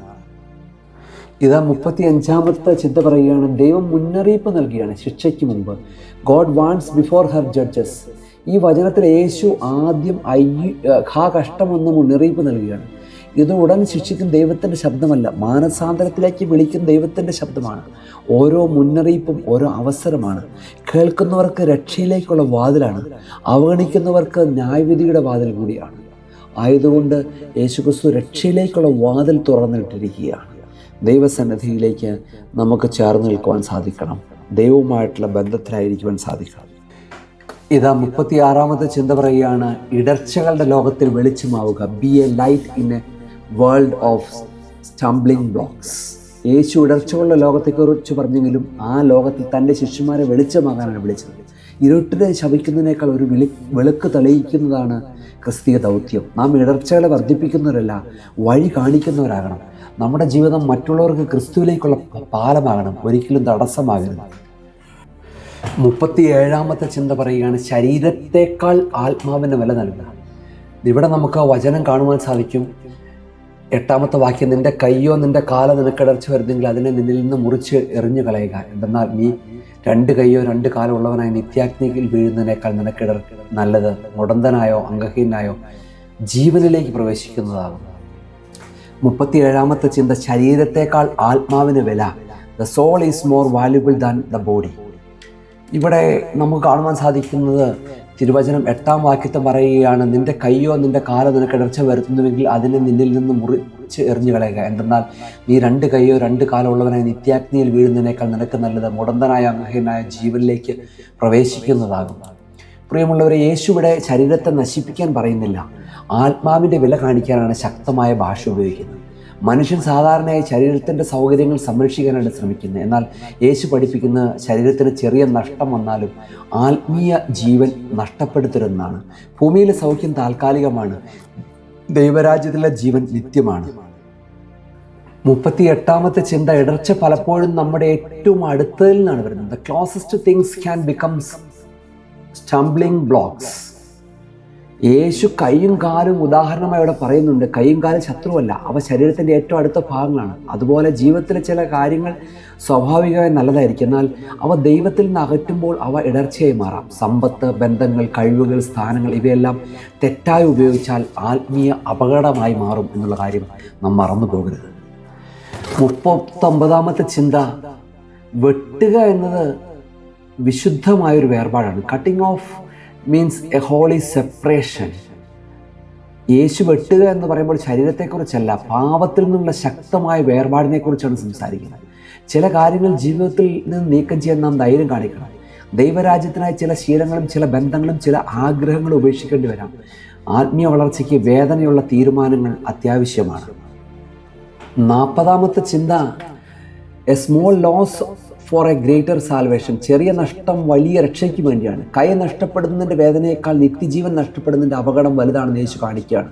ചിലപ്പോൾ മനുഷ്യൻ താൽക്കാലിക നഷ്ടങ്ങളെ ഭയന്ന് നിത്യമായ അനുഗ്രഹങ്ങൾ നഷ്ടപ്പെടുത്തുന്നു. യേശു നമ്മെ പഠിപ്പിക്കുന്നത് ശരിയായ മുൻഗണനകളാണ്. എന്ത് നഷ്ടപ്പെട്ടാലും ദൈവവുമായിട്ടുള്ള ബന്ധം നഷ്ടപ്പെടുത്തരുതെന്ന് യേശു ക്രിസ്തുവിടെ പറയുകയാണ്.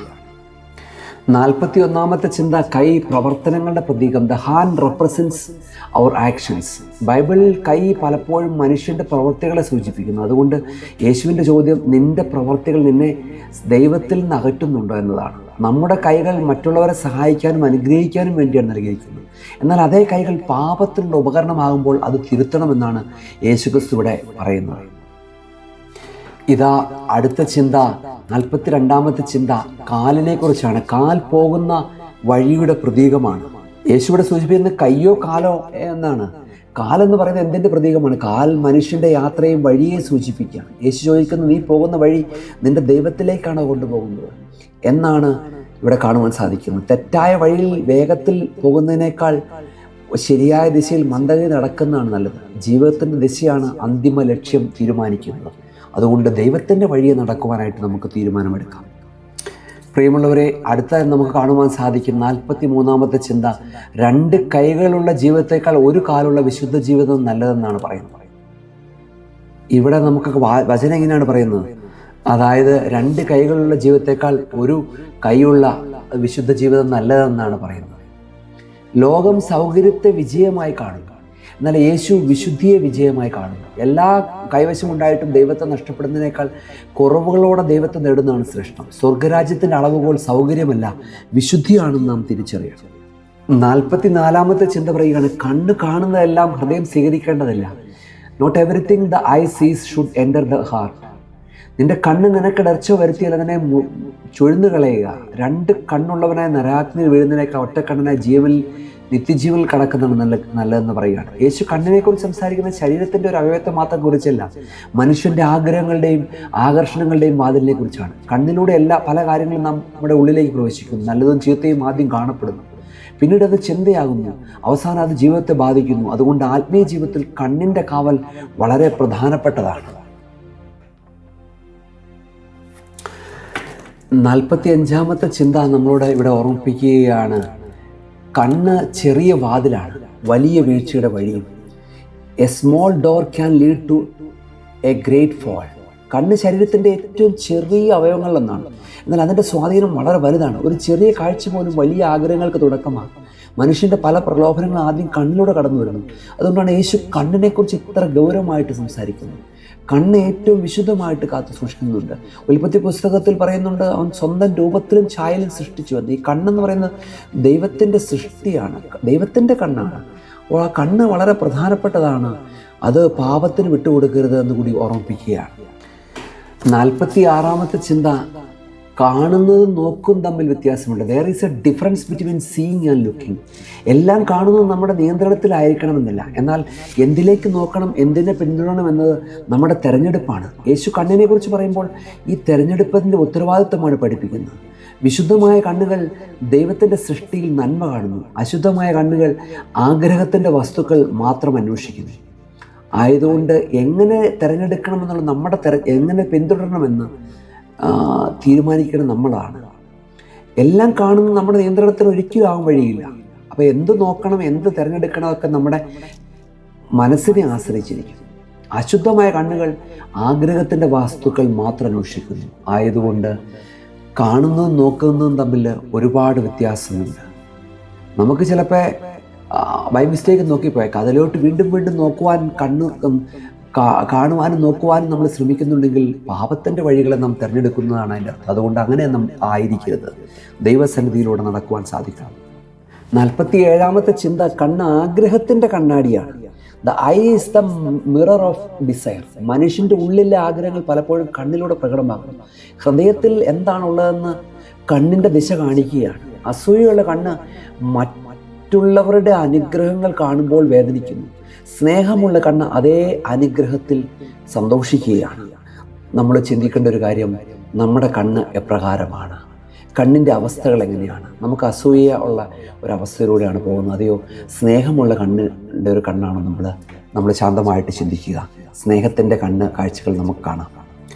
48ാമത്തെ ചിന്ത നമ്മോട് ഉറപ്പിക്കുകയാണ്, പുറം കാഴ്ചയേക്കാൾ ഉള്ളിലെ കാഴ്ച പ്രധാനമാണ്. Inner vision is greater than outer vision. ഒരാൾക്ക് 2 കണ്ണുകൾ ഉണ്ടായിട്ട് ആത്മീയമായ അന്ധരായിരിക്കാം. എന്നാൽ ലോകത്തിൻ്റെ പല കാര്യങ്ങളും കാണാൻ കഴിയാതെ വന്നാലും ദൈവത്തെ വ്യക്തമായി കാണാൻ നമുക്ക് മറ്റൊരാൾക്ക് സാധിക്കും. യേശു ശരീരത്തിൻ്റെ കാഴ്ചയേക്കാൾ ആത്മാവിൻ്റെ കാഴ്ചയാണ് പ്രാധാന്യമാക്കുന്നത്. ദൈവത്തെ കാണുന്ന ഹൃദയമാണ് യഥാർത്ഥ പ്രകാശമുള്ള ഹൃദയം. കണ്ണും മനസ്സിലേക്കുള്ള വാതിലാണ്. ആ വാതിൽ കാവൽ ചെയ്യാതെ ആത്മീയ ജീവിതം സംരക്ഷിക്കാൻ കഴിയില്ല എന്ന് കാണുകയാണ്. അതുകൊണ്ട് വിശുദ്ധ ജീവിതത്തിൽ ജാഗ്രതയുള്ള കാഴ്ച ആവശ്യമാണ്. ജീവിതത്തിൻ്റെ ദിശ പലപ്പോഴും നമ്മുടെ കാഴ്ചയുടെ ദിശയിലാണ് തുടങ്ങുന്നത്. നാം നിരന്തരം കാണുന്ന കാര്യങ്ങൾ നമ്മുടെ ചിന്തകളെ, ആഗ്രഹങ്ങളെ രൂപാന്തരപ്പെടുത്തും. അതുകൊണ്ട് ക്രിസ്തീയ ജീവിതം കണ്ണുകളെ ദൈവത്തിലേക്ക് തിരിക്കുന്ന ഒരു ആത്മീയ യാത്രയാണ്. ശരിയായ കാഴ്ച ശരിയായ വഴിയിലേക്ക് നയിക്കുന്നു. 49ാമത്തെ ചിന്ത, മനുഷ്യൻ കാണാത്തവരെ ദൈവം ശ്രദ്ധിക്കുന്നു. God notices those whom humans ignore. ലോകം ഒരാളെ വിലയിരുത്തുന്ന അവൻ്റെ സ്ഥാനം, സമ്പത്ത്, കഴിവ് എന്നിവ നോക്കിയാണ്. എന്നാൽ യേശുവിടെ മനുഷ്യരുടെ കണ്ണിൽ ചെറിയവരെക്കുറിച്ചാണ് പറയുന്നത്. ലോകം അവഗണിക്കപ്പെട്ട ഒരാളുടെ പിന്നിൽ പോലും സ്വർഗത്തിൻ്റെ ശ്രദ്ധയുണ്ടെന്ന് യേശു വെളിപ്പെടുത്തുകയാണ്. മനുഷ്യരുടെ പട്ടികയിൽ അവസാന സ്ഥാനത്തുള്ളവർ പോലും ദൈവത്തിൻ്റെ സന്നിധിയിൽ വിലയേറിയവരാണെന്നുള്ള കാര്യം നാം മറന്നു പോകരുത്. അതുകൊണ്ടാണ് കർത്താവ് പറയുന്നത്, ഈ ചെറിയവരിൽ ആരെയും നിങ്ങൾ നിസ്സാരരായി വിചാരിക്കാതിരിപ്പാൻ കരുതിക്കൊള്ളണം. എന്തെന്നാൽ സ്വർഗത്തിൽ അവരുടെ മാലാഖമാർ എൻ്റെ സ്വർഗസ്ഥനായ പിതാവിൻ്റെ മുഖം എപ്പോഴും കണ്ടുകൊണ്ടിരിക്കുന്നെന്ന് ഞാൻ നിങ്ങളോട് പറയുന്നു. 50ാമത്തെ ചിന്ത, ചെറിയവരുടെ പിന്നിൽ സ്വർഗത്തിൻ്റെ കാവലുണ്ട്. The little ones have heavenly attention. യേശു അവരുടെ ദൂതന്മാർ എന്ന് പറയുന്നു. ഇത് ദൈവം ചെറിയവരെ എത്ര ശ്രദ്ധയോടെ കാക്കുന്നു എന്നതിൻ്റെ ഒരു ആത്മീയ ചിത്രം നൽകുന്നു. ഭൂമിയിൽ സഹായമില്ലാത്തവരായി തോന്നുന്നവർക്കും സ്വർഗത്തിൽ ദൈവത്തിൻ്റെ കരുതലുണ്ട്. ഒരാളുടെ ബലഹീനത ദൈവത്തിൻ്റെ അവഗണനയുടെ അടയാളമല്ല. യേശു ചെറിയവരെയും ഭൂമിയിൽ ഏത് തരത്തിൽ ചെറിയ ആയിരിക്കുന്നത്, സമ്പത്തിൽ, സൗഭാഗ്യത്തിൽ, ജോലിയിൽ, വിദ്യാഭ്യാസത്തിൽ, അവരെയൊക്കെയും കർത്താവ് കരുതുന്നു. അവരുടെയും സ്വർഗത്തിൻ്റെ കാവലുണ്ട് എന്നാണ് ഈ ചിന്തയിലൂടെ നമ്മളോട് കർത്താവ് ഓർമ്മിപ്പിക്കുന്നത്. യേശുവിടെ പറയുകയാണ്, ചെറിയവനെ നിസ്സാരമായി വിചാരിക്കാതിരിക്കാൻ കരുതിക്കൊള്ളാൻ, അത് തുച്ഛീകരിക്കരുതെന്ന് പറയുകയാണ്. നിസ്സാരമായി കാണരുത് എന്ന ശക്തമായ വാക്കാണ് ഉപയോഗിക്കുന്നത്. കാരണം ഒരു ചെറിയവനെ അവഗണിക്കുന്ന ഒരു മനുഷ്യനെ മാത്രമല്ല അവഗണിക്കുന്നത്, ദൈവം വിലമതിക്കുന്ന ഒരാളെ നാം വില കുറച്ച് കാണുകയാണ്. സ്വർഗം ആദരിക്കുന്നവരെ ഭൂമി അപമാനിക്കരുത് എന്നാണ് യേശുവിൻ്റെ സന്ദേശം. ഇവിടെ ശിഷ്യന്മാർ ആരാണ് വലിയവനെന്ന് ചോദിച്ച പശ്ചാത്തലത്തിലാണ് ഈ വചനം വരുന്നത്. യേശു അവരുടെ വലിയവൻ എന്ന ചിന്തയെ മാറ്റുകയാണ്. ദൈവരാജ്യത്തിൽ വലിയവൻ എന്നത് ഉയർന്ന സ്ഥാനമുള്ളവനല്ല, ദൈവത്തിന് പ്രിയപ്പെട്ടവനാണ്. ചെറിയവനിലും ദൈവത്തിൻ്റെ പ്രതിഫലനം കാണാൻ കഴിയുന്നവനാണ് യഥാർത്ഥ വലിയവൻ. സ്വർഗം, അടുത്ത ചിന്ത നമ്മൾ പറയുന്നത് നമുക്ക് കാണുവാൻ സാധിക്കുന്ന 51ാമത്തെ ചിന്ത, സ്വർഗം ശ്രദ്ധിക്കുന്നവരെ ഭൂമി മറക്കുകയാണ്. Heaven remembers those earth forgets. പലപ്പോഴും ചരിത്രത്തിൽ പേരില്ലാത്ത ആളുകളാണ് ദൈവത്തിൻ്റെ പദ്ധതിയിൽ പ്രധാനപ്പെട്ടവർ. ബൈബിൾ എടുത്തു നോക്കുക, ദൈവം വലിയ കാര്യങ്ങൾ ചെയ്തത് അപ്രധാനമായ മനുഷ്യരാണ്. വിക്കനായ വാക്ചാതുര്യമില്ലാത്ത മോശയെ ഫറവോൻ്റെ കൊട്ടാരത്തിലെ കൊടുങ്കാറ്റാക്കി മാറ്റി. ആട്ടിൻപറ്റത്തിലൂടെ പുറകിലൂടെ നടന്ന് ദാവീദിനെ രാജാവാക്കി. വള്ളം തുഴഞ്ഞും വലയെറിഞ്ഞിടന്ന പത്രോസിനെ നമുക്ക് കാണുവാൻ സാധിക്കുന്ന സഭയുടെ പ്രഥമ പാത്രിക്കീസ് ബാവയാക്കി മാറ്റി. പേരില്ലാത്ത ചെറിയവനെയും ദൈവം അറിയുന്നു. മനുഷ്യൻ്റെ മറവി ദൈവത്തിൻ്റെ മറവിയല്ല. മനുഷ്യർ ചെറുതായി കാണുന്നത് കർത്താവ് വലുതായി കാണുന്നു. മനുഷ്യർ ശ്രദ്ധിക്കാത്തത് കർത്താവ് ശ്രദ്ധിക്കുന്നു. അതുകൊണ്ട് പ്രിയപ്പെട്ട സഹോദര, നീ ആരെ ശ്രദ്ധിക്കാത്തൊരു വ്യക്തിയാണെങ്കിലും സ്വർഗം നിന്നെ ശ്രദ്ധിക്കുന്നുണ്ട്. 52ാമത്തെ ചിന്ത 11ാമത്തെ വാക്യത്തിൽ കാണുവാൻ സാധിക്കുന്നു. നമുക്കവിടെ കാണുവാനായിട്ട് സാധിക്കുന്നത് ഇങ്ങനെയാണ്, എന്തെന്നാൽ നശിച്ചു പോയതിനെ ജീവിപ്പിക്കാനാണ് മനുഷ്യപുത്രൻ വന്നിരിക്കുന്നത്. നിങ്ങൾക്ക് എന്ത് തോന്നുന്നു? യേശു ഈ വചനത്തിലൂടെ നമ്മളോട് ഓർമ്മിപ്പിക്കുന്നതും ഈ 52ാമത്തെ ചിന്തയാണ്. യേശു നല്ലവരെ തേടിയല്ല വന്നു, നഷ്ടപ്പെട്ടവരെ തേടിയാണ്. Jesus come not for the perfect but for the lost. യേശു ഭൂമിയിൽ വന്നതിൻ്റെ ലക്ഷ്യം ഈ വചനം വളരെ ചുരുക്കത്തിൽ വെളിപ്പെടുത്തുകയാണ്, ലോകം വിജയിച്ചവരെയും യോഗ്യരെയും സ്വീകരിക്കാൻ ശ്രമിക്കുന്നു, എന്നാൽ യേശു നഷ്ടപ്പെട്ടവരിലേക്കാണ് വന്നത്. നശിച്ചു പോയതെന്ന വാക്ക് ദൈവത്തിൽ നിന്ന് അകന്നുപോയ മനുഷ്യൻ്റെ അവസ്ഥയെ സൂചിപ്പിക്കുന്നു. രക്ഷയുടെ തുടക്കം മനുഷ്യൻ്റെ യോഗ്യതയിലല്ല, ദൈവത്തിൻ്റെ കരുണയിലാണ്. 53-ാമത്തെ ചിന്ത, നശിച്ചു പോയത് എന്നത് നശിപ്പിക്കപ്പെട്ടതല്ല. Loss does not mean beyond recovery. മനുഷ്യൻ്റെ കാഴ്ചയിൽ ചിലർ തിരിച്ചു വരാൻ കഴിയാത്തവരെ തോന്നാം, എന്നാൽ യേശു അവരെ നഷ്ടപ്പെട്ടവർ എന്നാണ് കാണുന്നത്, അവസാനിച്ചവർ എന്നല്ല. നഷ്ടപ്പെട്ടതിനെ കണ്ടെത്താൻ കഴിയുമെന്ന പ്രതീക്ഷ ഈ വചനം നൽകുകയാണ്. ദൈവത്തിൻ്റെ കൈകളിൽ വേണം ജീവിതത്തിന് പുതിയ തുടക്കം സാധ്യമാണ്. ഒരു വസ്തു നഷ്ടപ്പെട്ടാൽ ചിലർ അതിനെ ഉപേക്ഷിക്കും, എന്നാൽ യേശുവിൻ്റെ കണ്ണിൽ നഷ്ടപ്പെട്ട മനുഷ്യൻ ഉപേക്ഷിക്കപ്പെടുന്നവനല്ല, അവൻ അന്വേഷിക്കപ്പെടേണ്ടവനാണ്. ദൈവത്തിൻ്റെ സ്നേഹം ഒരാളുടെ പരാജയങ്ങൾ കൊണ്ട് അവസാനിക്കുന്നില്ല. 54-ാമത്തെ ചിന്ത നമ്മളോട് ഓർമ്മിപ്പിക്കുന്നത് ഇപ്രകാരമാണ്, ഒരാളുടെ നഷ്ടം ദൈവത്തിന് ചെറിയ കാര്യമല്ല. One lost person matters to God. ഒരാൾ ഒരു പള്ളിയിൽ നിന്ന് നഷ്ടപ്പോയാൽ, ഇടവക വിട്ടുപോയാൽ, അല്ലെങ്കിൽ സഭയിൽ നിന്ന് ഒരാൾ പോയാൽ, സഭയുടെ തലവന്മാർക്കോ അല്ലെങ്കിൽ ദേവാലയത്തിലെ ആളുകൾക്കോ അത് വലിയ കാര്യമായിരിക്കില്ല.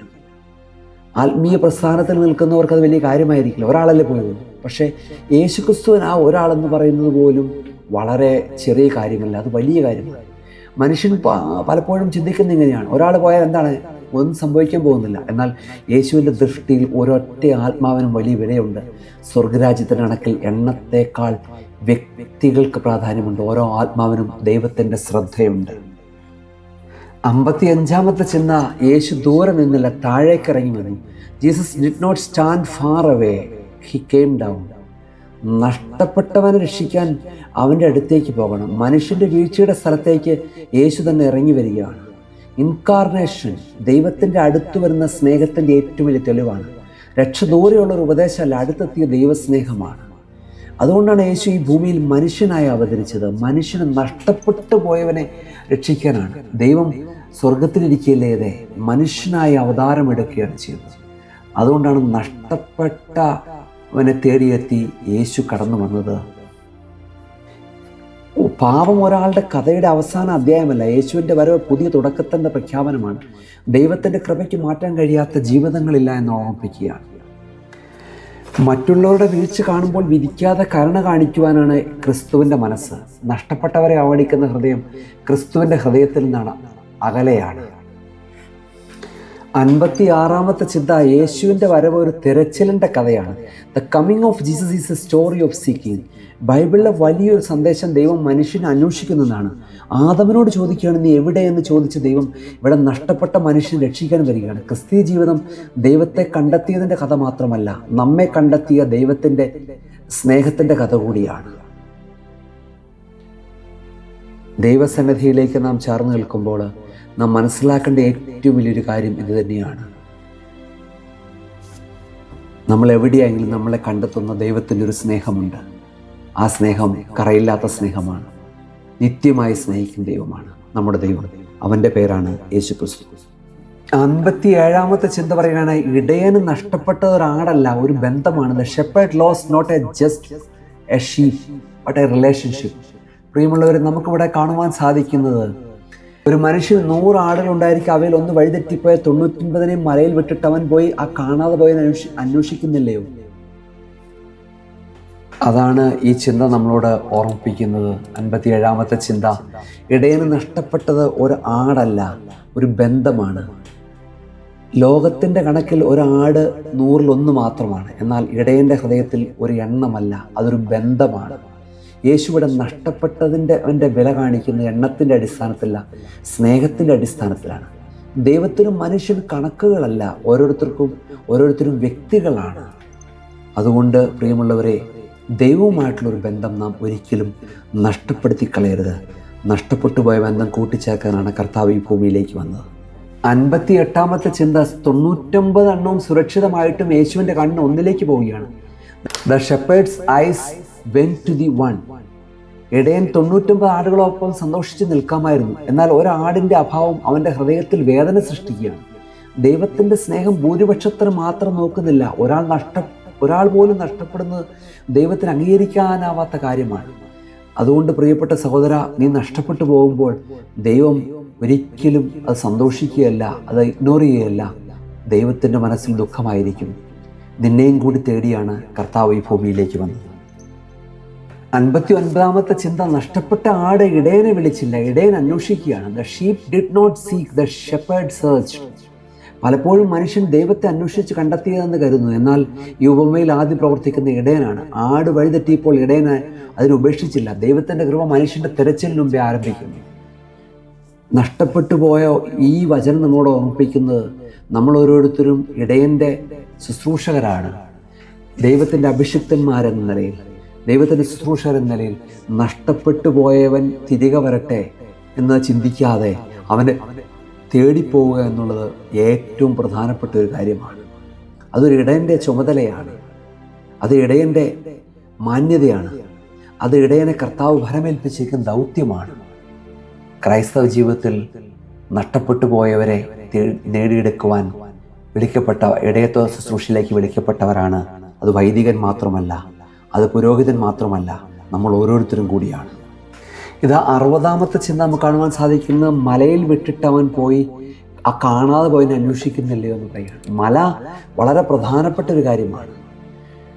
ഇടയൻ മലകളിലൂടെ പോവുകയാണ്, മലകളിലേക്ക് പോവുകയാണ്.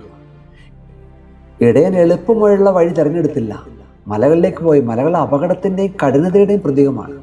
നഷ്ടപ്പെട്ടതിനെ രക്ഷിക്കാനായിട്ട് സൗകര്യങ്ങൾ നമ്മൾ ഉപേക്ഷിക്കണം. യേശുവിൻ്റെ രക്ഷാപ്രവർത്തനം കഷ്ടപ്പാടിൻ്റെ വഴിയിലൂടെയാണ് നടന്നത്. ആയതുകൊണ്ട് ക്രിസ്ത്യാനി എന്ന നിലയിൽ നമ്മൾ പ്രതിസന്ധികളുടെ വഴിയിലൂടെ സഞ്ചരിച്ച് നഷ്ടപ്പെട്ടു പോയവരെയും കർത്താവിൻ്റെ സന്നിധിയിലേക്ക് കൂടിലേക്ക് കടന്നു വരാത്തവരെയും നമ്മൾ സ്വീകരിക്കുകയും അവരെ കരുതുകയും അവരെ കൊണ്ടുവരികയും ചെയ്യുന്നുള്ളത് നമ്മുടെ ഓരോരുത്തരുടെയും കടമയാണ്. 61ാമത്തെ ചിന്ത, ഈ 99 വിട്ടത് ഉപേക്ഷിക്കലല്ല, ഒന്നിനെ രക്ഷിക്കാനുള്ള സ്നേഹമാണ്. Leaving the 99 was love, not neglect. ഈ വചനത്തെ തെറ്റായി മനസ്സിലാക്കാൻ സാധ്യതയുണ്ട്. ഇടയൻ 99 വില കുറച്ച് കാണിച്ചില്ല. ഒരു പക്ഷേ ഒരു നഷ്ടപ്പെട്ട ജീവത്തിന് അപകടത്തിലാണെന്ന് അറിഞ്ഞപ്പോൾ അതിന് മുൻഗണന നൽകിയെന്നും, ദൈവത്തിൻ്റെ ഹൃദയത്തിൽ സുരക്ഷിതരായവർക്കും നഷ്ടപ്പെട്ടവർക്കും ഒരേപോലെ സ്നേഹമുണ്ട്, ഒരേപോലെ കരുതലുണ്ട് എന്നുള്ള കാര്യം നാം വിസ്മരിക്കരുത്. 62ാമത്തെ ചിന്ത, ആട് വഴിതെറ്റിയ ഒരു നിമിഷത്തിലാണ്. തിരിച്ചു കൊണ്ടുവരാൻ ഇടയനൊരു യാത്ര തന്നെയുണ്ട്. A moment of straying required a journey of love. ഒരു ചെറിയ തെറ്റായ ദിശ വലിയ അകലം സൃഷ്ടിക്കാം. എന്നാൽ ഇടയൻ അതിൻ്റെ അകലം കണ്ട് നിരാശനായില്ല, അവൻ യാത്ര ചെയ്തു. ദൈവത്തിൻ്റെ ക്ഷമ നമ്മുടെ വീഴ്ചകളേക്കാൾ വലിയതാണ്. ദൈവസന്നിധിയിൽ നാം ചേർന്ന് നിൽക്കുമ്പോൾ, ദൈവവുമായിട്ടുള്ള ബന്ധത്തിലായിരിക്കുമ്പോൾ ഒരു ചെറിയ തെറ്റായ ദിശ വലിയ അകലങ്ങൾ സൃഷ്ടിക്കാൻ സാധ്യതയുണ്ട്. എന്നാൽ ക്രിസ്തുവിൻ്റെ ക്ഷമ നമ്മുടെ വീഴ്ചകളേക്കാൾ വലിയതാണ്. നീ തെറ്റിപ്പോയൊരു വ്യക്തിയാണോ? കർത്താവ് യാത്ര ചെയ്യുകയാണ്. ഒന്നല്ല, അനേക നാളുകളായി വചനത്തിലൂടെയും ദൈവത്തിൻ്റെ അഭിഷിക്തന്മാരുടെ ഉപദേശത്തിലൂടെയും വിശുദ്ധ കുർബാനയിലൂടെയെല്ലാം യാത്ര ചെയ്ത് നമ്മുടെ അടുത്തേക്ക് തെറ്റിപ്പോയി നമ്മളെ സ്വീകരിക്കാൻ, വീണ്ടും അവൻ്റെ ഗണത്തിലേക്ക് സ്വീകരിക്കുവാനായിട്ട് കൊണ്ടുപോകാനായിട്ട് അവൻ ശ്രമിച്ചുകൊണ്ടിരിക്കുകയാണ്. അവൻ്റെ യാത്രയെ നാം തടസ്സപ്പെടുത്തരുത്. നമ്മിലേക്കുള്ള അവൻ്റെ യാത്രയെ നഷ്ടപ്പെടുത്തി കളയരുത്. ദൈവസ്നേഹത്തിൽ നമുക്ക് ചേർന്ന് നിൽക്കാം. 63ാമത്തെ ചിന്ത, ഇടയൻ ആടിനെ കുറ്റപ്പെടുത്താൻ പോയില്ല, കണ്ടെത്താൻ പോയി. The shepherd went to find, not to blame. മനുഷ്യൻ പലപ്പോഴും തെറ്റിപ്പോയവർ ആദ്യം കുറ്റപ്പെടുത്തുകയാണ്. എന്നാൽ യേശുവിൻ്റെ ഇടയൻ ആദ്യം അന്വേഷിക്കുകയാണ്. ദൈവത്തിൻ്റെ ഹൃദയം ശിക്ഷിക്കുന്നതിന് മുമ്പ് രക്ഷിക്കാനാണ് ശ്രമിക്കുന്നത്. ക്രിസ്തീയ ശുശ്രൂഷയുടെ മാതൃകയാണ് ഏറ്റവും വലിയൊരു ഇതെന്ന് പറയുന്നത്. ഒരു വ്യക്തി നമ്മിൽ നിന്ന് അകന്നു പോയാൽ, തെറ്റിപ്പോയാൽ, ദേവാലയത്തിൽ നഷ്ടപ്പെട്ടു പോയാൽ, സഭയിൽ നിന്ന് പോയാൽ, കുടുംബത്തിൽ നിന്ന് പോയാൽ, നമ്മൾ അവരെയും കുറ്റപ്പെടുത്തരുത്. അവരെ അന്വേഷിച്ചിറങ്ങുക, അവരെ സ്വീകരിക്കുക, അവരെ തിരികെ കൊണ്ടുവരിക. അതാണ് നമ്മുടെ ക്രൈസ്തവ ദൗത്യം. 64ാമത്തെ ചിന്ത, ആ നഷ്ടപ്പെട്ട ആടിന് തൻ്റെ സ്ഥിതി അറിയില്ലായിരുന്നു. അതിൻ്റെ അപകടങ്ങൾ എന്തൊക്കെയാണെന്ന് അറിയില്ല. The lost sheep did not understand its condition. വഴിതെറ്റിയ ആടിന് താൻ അപകടത്തിലാണെന്ന് പലപ്പോഴും അറിയില്ല. അതുപോലെ ആത്മീയമായ അകന്നുപോയ മനുഷ്യനും തൻ്റെ അവസ്ഥ തിരിച്ചറിയാതിരിക്കുക. അതുകൊണ്ടാണ് ദൈവത്തിൻ്റെ കൃപ നമ്മെ തേടി വരുന്നത്. പ്രിയമുള്ളവരെ, നമ്മൾ ദൈവത്തിൽ നിന്ന് അകന്നു പോകുമ്പോൾ അതിൻ്റെ അപകടാവസ്ഥ എന്താണെന്ന് പലപ്പോഴും നമ്മൾ തിരിച്ചറിയുന്നില്ല. പക്ഷേ കർത്താവ് നമ്മളെ തേടിയെത്തുകയാണ് അപകടത്തിൽ നിന്ന് കാത്തു പരിപാലിക്കാൻ. തെറ്റിപ്പോയ വ്യക്തിയാണ് നീയെങ്കിൽ കർത്താവിൻ്റെ സന്നിധിയിലേക്ക് അവൻ നമ്മെ തേടി വരുമ്പോൾ അവനെ സ്വീകരിച്ച് അവനോടൊപ്പം തിരികെ അജഗണത്തിലേക്ക് നമുക്ക് ചേർക്കപ്പെടാം. 65-ാമത്തെ ചിന്ത, ആ ആട് വഴിതെറ്റിപ്പോയപ്പോൾ ഒരുപക്ഷെ ആ ഇടയനെ എല്ലാവരും കുറ്റപ്പെടുത്തിയിട്ടുണ്ടായിരിക്കാം. അവൻ്റെ നോട്ടക്കുറവായിരിക്കാം. ഇടയന് വഴിതെറ്റിയത് ഒരു പരാജയമല്ല, ഒരു ഉത്തരവാദിത്വമാണ്. The lost one was responsibility but not a failure. ഇടയൻ ആട് പോയതിൽ കോപിച്ച് ഉപേക്ഷിച്ചില്ല. അവൻ തൻ്റെ ഉത്തരവാദിത്വമായി അതിനെ കാണുകയാണ്. ഇടയൻ്റെ ഒരു പരാജയമല്ല, അതവൻ്റെ ഒരു ഉത്തരവാദിത്വമാണ്. ദൈവം നമ്മെ സ്നേഹിക്കുന്നത് നമ്മുടെ പൂർണ്ണത കൊണ്ടല്ല, നാം അവൻ്റേതായതുകൊണ്ടാണ്. ദൈവത്തിൻ്റെ സ്നേഹം ഉടമ്പടിയുടെ സ്നേഹമാണ്. പ്രിയമുള്ളവരെ, ആടിന് പോകുവാനോ വരാനായിട്ടുള്ള ഫ്രീ വില്ല്, അവൻ്റെ ഇഷ്ടമുള്ള നടവിലടക്കാൻ ദൈവം ആ ഇടയൻ നൽകിയിട്ടുണ്ടായിരുന്നു. പക്ഷേ ആ ആട് എപ്പോഴും ഇടയനോട് ചേർന്ന് നടക്കണം. നമ്മുടെ ജീവിതത്തിൽ തന്നെയാണ്. നമുക്ക് എന്ത് ചെയ്യണം ചെയ്യണ്ട എന്നുള്ള നമ്മുടെ വില്ലുണ്ട്, നമ്മൾക്ക് ഇച്ഛാശക്തിയുണ്ട്, അല്ലെങ്കിൽ നമുക്ക് ദൈവം നൽകിയിരിക്കുകയാണ്. പക്ഷെ നന്മ തിരഞ്ഞെടുക്കേണ്ടത് നമ്മുടെ ഉത്തരവാദിത്തമാണ്. അതിനുവേണ്ടിയാണ് നമ്മളെ ഓരോരുത്തരെയും കർത്താവ് വിളിച്ചു വേർതിരിച്ചിരിക്കുന്നത്. 66-ാമത്തെ ചിന്ത, യഥാർത്ഥ സ്നേഹം തിരച്ചിലായി മാറുകയാണ്. True love becomes A search. യഥാർത്ഥമായ ഒരു സ്നേഹം ഒരു വികാരം മാത്രമല്ല, അതൊരു പ്രവർത്തനമാണ്. ഇടയൻ സ്നേഹിച്ചതുകൊണ്ടാണ് അവൻ പുറപ്പെട്ടത്. യേശുവിൻ്റെ സ്നേഹം ക്രൂശിലേക്ക് കടന്നുപോയ സ്നേഹമാണ്. നഷ്ടപ്പെട്ടവനെ തിരികെ കൊണ്ടുവരാൻ തയ്യാറാവുന്ന ഹൃദയമാണ് ക്രിസ്തുവിൻ്റെ ഹൃദയം. യേശു, പ്രിയപ്പെട്ട സഹോദര, നിന്നെ സ്നേഹിക്കുന്നു, നിന്നെ തേടി വന്നിരിക്കുകയാണ്. നിൻ്റെ ജീവിതത്തിൻ്റെ പാപത്തിൻ്റെ അവസ്ഥകൾ മാറ്റിക്കളഞ്ഞുകൊണ്ട് ദൈവസന്നിധിയിലേക്ക് നീ അടുത്തു വരിക. 67-ാമത്തെ ചിന്ത, ദൈവത്തിൻ്റെ സന്തോഷം എണ്ണത്തിലല്ല, തിരിച്ചുവരവിലാണ്. God's joy is not in numbers but in restoration. പ്രിയമുള്ളവരെ, അതിനെ കണ്ടു കിട്ടിയാലോ തെറ്റിപ്പോകാത്ത 99 പറ്റി എന്നതിലധികം അതിനെക്കുറിച്ച് അവൻ സന്തോഷിക്കുന്നത് സത്യമായി ഞാൻ നിങ്ങളോട് പറയുന്നു. 99 ആടുകൾ സുരക്ഷിതമായിട്ട് എന്നിട്ടും ഒരു നഷ്ടപ്പെട്ട ആട് തിരികെ വന്നപ്പോൾ ഇടയൻ്റെ ഹൃദയം പ്രത്യേകമായി സന്തോഷിക്കാൻ കാരണം എന്താണ്? ദൈവത്തിൻ്റെ സന്തോഷം എത്ര പേർ സുരക്ഷിതരാണ് എന്നതിൽ മാത്രമല്ല, എത്ര പേർ തിരികെ വന്നു എന്നതിലാണ്. രക്ഷപ്പെട്ട ഒരാളുടെ ജീവിതമാറ്റം സ്വർഗം സന്തോഷിക്കുകയാണ്. പ്രിയപ്പെട്ട സഹോദര സഹോദരി, നീ പാപത്തിൽ നിന്ന് വിടുതൽ നൽകിക്കൊണ്ട് നീ ദൈവസന്നിധിയിലേക്ക് അടുത്തു വരുന്ന മാനസാന്തരത്തിൻ്റെ അനുഭവത്തോടെ പോകുന്നുവെങ്കിൽ സ്വർഗം സന്തോഷിക്കുന്നു, ദൈവം സന്തോഷിക്കുന്നു. നഷ്ടപ്പെട്ടു പോയ നീ തിരികെ വരുമ്പോൾ 99-നേക്കാൾ അധികമായി നിന്നെ സ്നേഹിച്ച് നിന്നെ കരുതുന്നു, ദൈവം ഇഷ്ടപ്പെടുന്നു.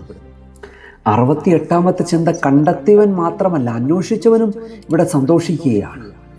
The finder also rejoices. സാധാരണ നാം കരുതുന്നത് നഷ്ടപ്പെട്ടവനാണ് സന്തോഷിക്കുന്നതാണ്. എന്നാൽ ഈ വചനത്തിൽ ഇടയനുകൾ കൂടുതൽ സന്തോഷിക്കും. കുഞ്ഞാട് സന്തോഷിക്കുന്നതിൽ പറഞ്ഞിട്ടില്ല, പക്ഷേ ഇടയൻ സന്തോഷിക്കുന്നതാണ്. കാരണം സ്നേഹിക്കുന്ന ഹൃദയത്തിന് മറ്റൊരാളുടെ പുനഃസ്ഥാപനം സ്വന്തം സന്തോഷമായി മാറുകയാണ്. ഇതാണ് യഥാർത്ഥ ക്രൈസ്തവ ജീവിതം. ദൈവത്തിൻ്റെ സ്നേഹം ലഭിക്കുന്നതിൽ മാത്രമല്ല, തിരികെ കൊണ്ടുവരുന്നതിലും കൂടി ആനന്ദിക്കുകയാണ്. 69-ാമത്തെ ചിന്ത, ഇടയൻ സുരക്ഷിതമായ സ്ഥലത്ത് നിന്നില്ല. The shepherd left comfort behind. ഇടയന് 99 ആടുകളോടൊപ്പം സുരക്ഷിതമായി തുടരാമായിരുന്നു. എന്നാൽ നഷ്ടപ്പെട്ട ഒന്നിനു വേണ്ടി അവൻ മലകളിലേക്ക് പോയി. സ്നേഹം എല്ലായ്പ്പോഴും സൗകര്യം തിരഞ്ഞെടുക്കുന്നില്ല, അത് ത്യാഗത്തിൻ്റെ വഴി തിരഞ്ഞെടുക്കുന്നു. യേശുവിൻ്റെ അവതാരവും മനുഷ്യാവതാരവും കുരിശും ഇതേ സ്നേഹത്തിൻ്റെ പ്രകടനമാണ്. യേശു സുരക്ഷിതമായ സ്വർഗത്തിൽ നിൽക്കാതെ പ്രതിസന്ധികൾ നിറഞ്ഞ ഭൂമിയിലേക്ക് നമ്മളെ തേടിയെത്തി. ആ സ്നേഹത്തെ നാം തിരിച്ചറിയണം, ആ സ്നേഹത്തോട് ചേർന്ന് നിൽക്കണം. 70-ാമത്തെ ചിന്ത, ദൈവത്തിൻ്റെ സന്തോഷം മനുഷ്യൻ്റെ വിധിയേക്കാൾ വലുതാണ്. God's joy is greater than human judgment. മനുഷ്യൻ പലപ്പോഴും വീടുപോയവരുടെ പഴയ ജീവിതം കൊണ്ട് വിലയിരുത്തുന്നു. എന്നാൽ ദൈവം തിരിച്ചുവരവിനെ ആഘോഷിക്കുന്നു. മാനസാന്തരപ്പെട്ട ഒരാളെ സ്വീകരിക്കുന്നതാണ് ദൈവത്തിൻ്റെ ഹൃദയം. കൃപ മനുഷ്യരുടെ വിധിയേക്കാൾ ഉയർന്നതാണ്. ആയതുകൊണ്ട് മനുഷ്യൻ കുറവുകളൊക്കെ നോക്കിക്കൊണ്ട് ഒരാളെ വിലയിരുത്തുന്നു. എന്നാൽ യേശുക്രിസ്തു അങ്ങനെയല്ല. വീണുപോയൊരു വ്യക്തിയെ തേടിയെത്തുന്ന സ്നേഹമാണ് കർത്താവിൻ്റെ സ്നേഹം. ദൈവത്തിൻ്റെ സന്തോഷം മനുഷ്യൻ്റെ വിധിയേക്കാൾ വളരെ വലുതാണ്. ലോകം നിന്നെ ദുഷിച്ചേക്കാം, നിൻ്റെ പഴയ ജീവിതത്തെ പറഞ്ഞേക്കാം, പക്ഷേ കർത്താവ് അങ്ങനെയല്ല. കർത്താവ്, നീ ക്രിസ്തുവിലായാൽ പുതിയ സൃഷ്ടിയാകുന്നു, പഴയത് കഴിഞ്ഞുപോയി. നിന്നെ കർത്താവ് സ്നേഹിക്കുന്നു. 71-ാമത്തെ ചിന്ത, യഥാർത്ഥ വിജയം നഷ്ടപ്പെട്ടവനെ തിരികെ കൊണ്ടുവരുന്നതാണ്. True victory is bringing the lost back. ഇടയൻ്റെ വിജയം 99 ആടുകളെ മാത്രം കാത്തതിലല്ല, നഷ്ടപ്പെട്ട ഒന്നിനെ തിരികെ കൊണ്ടുവന്നതിലാണ്. ക്രിസ്തീയ ശുശ്രൂഷയുടെ വിജയവും കെട്ടിടങ്ങളിലോ എണ്ണത്തിലോ അല്ല, ഒരാത്മാവിനെ ദൈവത്തിലേക്ക് തിരികെ കൊണ്ടുവരുന്നതിലാണ്. അതിനുവേണ്ടിയാണ് ഓരോ ദേവാലയങ്ങളുടെ കടമ, അതിനുവേണ്ടിയാണ് ഓരോ കൂട്ടായ്മകളുടെ കടമ, അതിനുവേണ്ടിയാണ് ഒരു പൗരോഹിത്യത്തിൻ്റെ കടമ, അതിനു വേണ്ടിയാണ് നമ്മൾ ഓരോരുത്തരുടെയും കടമ. അതിലേക്ക് ദൈവം നമ്മളെ വിളിച്ചിരിക്കുകയാണ്. നഷ്ടപ്പെട്ടു പോയതിനെ തേടിയെത്തുക എന്നുള്ളത്, കണ്ടെത്തി ക്രിസ്തുവിനാക്കി മാറ്റുക. 72ാമത്തെ ചിന്ത, ദൈവത്തിൻ്റെ ഇഷ്ടം നഷ്ടപ്പെടലല്ല, രക്ഷയാണ്. God's will is not loss but salvation. ഈ വചനത്തിൽ യേശു ദൈവത്തിൻ്റെ ഹൃദയം വെളിപ്പെടുത്തുകയാണ്. ദൈവം ആരും നശിച്ചു പോകണമെന്ന് ആഗ്രഹിക്കുന്നില്ല. മനുഷ്യൻ്റെ വീഴ്ച ദൈവത്തിൻ്റെ സന്തോഷമല്ല, അവൻ്റെ തിരിച്ചുവരവാണ് ദൈവത്തിൻ്റെ ആഗ്രഹം. രക്ഷ ദൈവത്തിന് നിർബന്ധിതമായ തീരുമാനമല്ല, സ്നേഹമുള്ള പിതാവിൻ്റെ ഇഷ്ടമാണ്. ദൈവത്തിൻ്റെ ഇഷ്ടം എന്ന് പറയുന്നത് ഒരാൾ നഷ്ടപ്പെട്ടു പോവുക എന്നുള്ളതല്ല, അവൻ്റെ രക്ഷയ്ക്ക് വേണ്ടി എത്രയധികം ശ്രമിക്കുവാൻ നമ്മൾ ആഗ്രഹിക്കുന്നുവോ അത്രയധികം നമ്മൾ ക്രിസ്തീയ ശുശ്രൂഷകരെ നമ്മൾ ചെയ്യുക എന്നുള്ളതാണ്. ദൈവം ആരും നശിച്ചു പോകാൻ ആഗ്രഹിക്കുന്നില്ല. അവൻ പാവാവസ്ഥയിലാണെങ്കിൽ, മോശപ്പെട്ട അവസ്ഥയിലാണെങ്കിൽ, മ്ലേച്ഛതകളാണെങ്കിൽ അവൻ നശിച്ച് നഷ്ടപ്പെട്ടു പോകാനല്ല, കർത്താവ് അവനെയും സ്നേഹിക്കുന്നു, അവനെയും കരുതുന്നു. അവനെ തിരികെ കൊണ്ടുവരേണ്ടത് ഓരോ ക്രൈസ്തവൻ്റെയും ദൗത്യമാണ്. 73ാമത്തെ ചിന്ത, ഒരുത്തൻ പോലും എന്ന വാക്കിൻ്റെ ആഴം. The depth of the words not even one. യേശു അനേകർ നശിക്കരുത് എന്ന് പറഞ്ഞില്ല, ഒരുത്തൻ പോലും എന്നാണ് പറഞ്ഞത്. ദൈവത്തിൻ്റെ സ്നേഹം വലിയ കൂട്ടങ്ങളെ മാത്രം നോക്കുന്നില്ല, ഓരോ വ്യക്തിയെ അവൻ ശ്രദ്ധിക്കുന്നു. ഒരു ആത്മാവിൻ്റെ നഷ്ടം പോലും സ്വർഗത്തിൻ്റെ ഹൃദയത്തിൽ പ്രധാനമാണ്. പ്രിയപ്പെട്ട സഹോദരി, നിന്നെ ആരും ശ്രദ്ധിക്കുന്നില്ല, നീ തനിച്ച ഒരു വ്യക്തിയാണ്, നിന്നെ ആരും മൈൻഡ് ചെയ്യുന്നില്ല. പക്ഷെ കർത്താവ് നിൻ്റെ പാവാവസ്ഥയെ മാറ്റിക്കളഞ്ഞ് ദൈവസന്നിധിയിലേക്ക്, പിതാവിൻ്റെ സന്നിധിയിലേക്ക് കൊണ്ടുവരാൻ ആഗ്രഹിക്കുന്നു. ആയതുകൊണ്ട് വചനം കേൾക്കുമ്പോൾ നിൻ്റെ കുറവുകളെല്ലാം മാറ്റിക്കളഞ്ഞുകൊണ്ട്, നിൻ്റെ പാവാവസ്ഥകളെല്ലാം മാറ്റിക്കളഞ്ഞുകൊണ്ട്, നിൻ്റെ ദൈവസന്നിധിയിലുള്ള കുറവുകൾ, മാനുഷികമായ കുറവുകളല്ല, ദൈവസന്നിധിയിലുള്ള കുറവുകളെല്ലാം നീ നികത്തിക്കൊണ്ട് ക്രിസ്തുവിൻ്റെ സന്നിധിയിലേക്ക് കടന്നു വരുമ്പോൾ ദൈവം നിന്നെ സ്നേഹിക്കുന്നു, നിന്നെ കരുതുന്നു. നീ ഒരുവനാണെങ്കിൽ, നീ ഒരു വ്യക്തിയാണെങ്കിൽ പോലും നിന്നെയും ദൈവം സ്നേഹിക്കുന്നു. 74ാമത്തെ ചിന്ത, ചെറിയവൻ ദൈവത്തിൻ്റെ കണ്ണിൽ വലിയവനാണ്. The little one is great in God's eyes. ലോകം ചെറിയവരെ അവഗണിച്ചേക്കാം, എന്നാൽ ഈ വചനത്തിൽ ദൈവം അവരെ ഈ ചെറിയവർ എന്ന നിലയിൽ ദൈവം അവരെ കാണുന്നത് വലിയവരായിട്ടാണ്. ദൈവവുമായിട്ടുള്ള ബന്ധം ഒരാൾ ഒരിക്കലും വില കുറഞ്ഞവനല്ല, മനുഷ്യൻ്റെ വലിപ്പമല്ല, ദൈവബന്ധമാണ് മൂല്യം നൽകുന്നത്. അതുകൊണ്ട് ദൈവത്തിൻ്റെ കണ്ണിൽ വലിയവനാകുവാൻ, ഭൂമിയുടെ കണ്ണിൽ, മനുഷ്യരുടെ കണ്ണിൽ ചെറിയവനാണെങ്കിലും ദൈവത്തിൻ്റെ കണ്ണിൽ വലിയവനാകുവാൻ നമുക്ക് ശ്രമിക്കാം. ദൈവസന്നിധിയിലേക്ക് നമുക്ക് ചേർന്ന് നിൽക്കാം. 75ാമത്തെ ചിന്ത, നാശം ദൈവത്തിൻ്റെ പദ്ധതിയല്ല. Destruction is not God's plan. ചിലർ ദൈവം ശിക്ഷിക്കുന്നവനാണ്, ദൈവം ശിക്ഷിക്കുന്ന വ്യക്തിയാണ്, ദൈവമാണ് ശിക്ഷിക്കുന്ന വ്യക്തി, ദൈവമാണ്, അവൻ നമ്മളെല്ലാവരെയും ശിക്ഷിക്കുന്നു.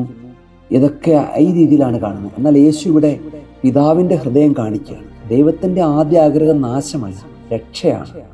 ദൈവം ആരെയും ശിക്ഷിക്കാൻ ആഗ്രഹിക്കുന്നില്ല.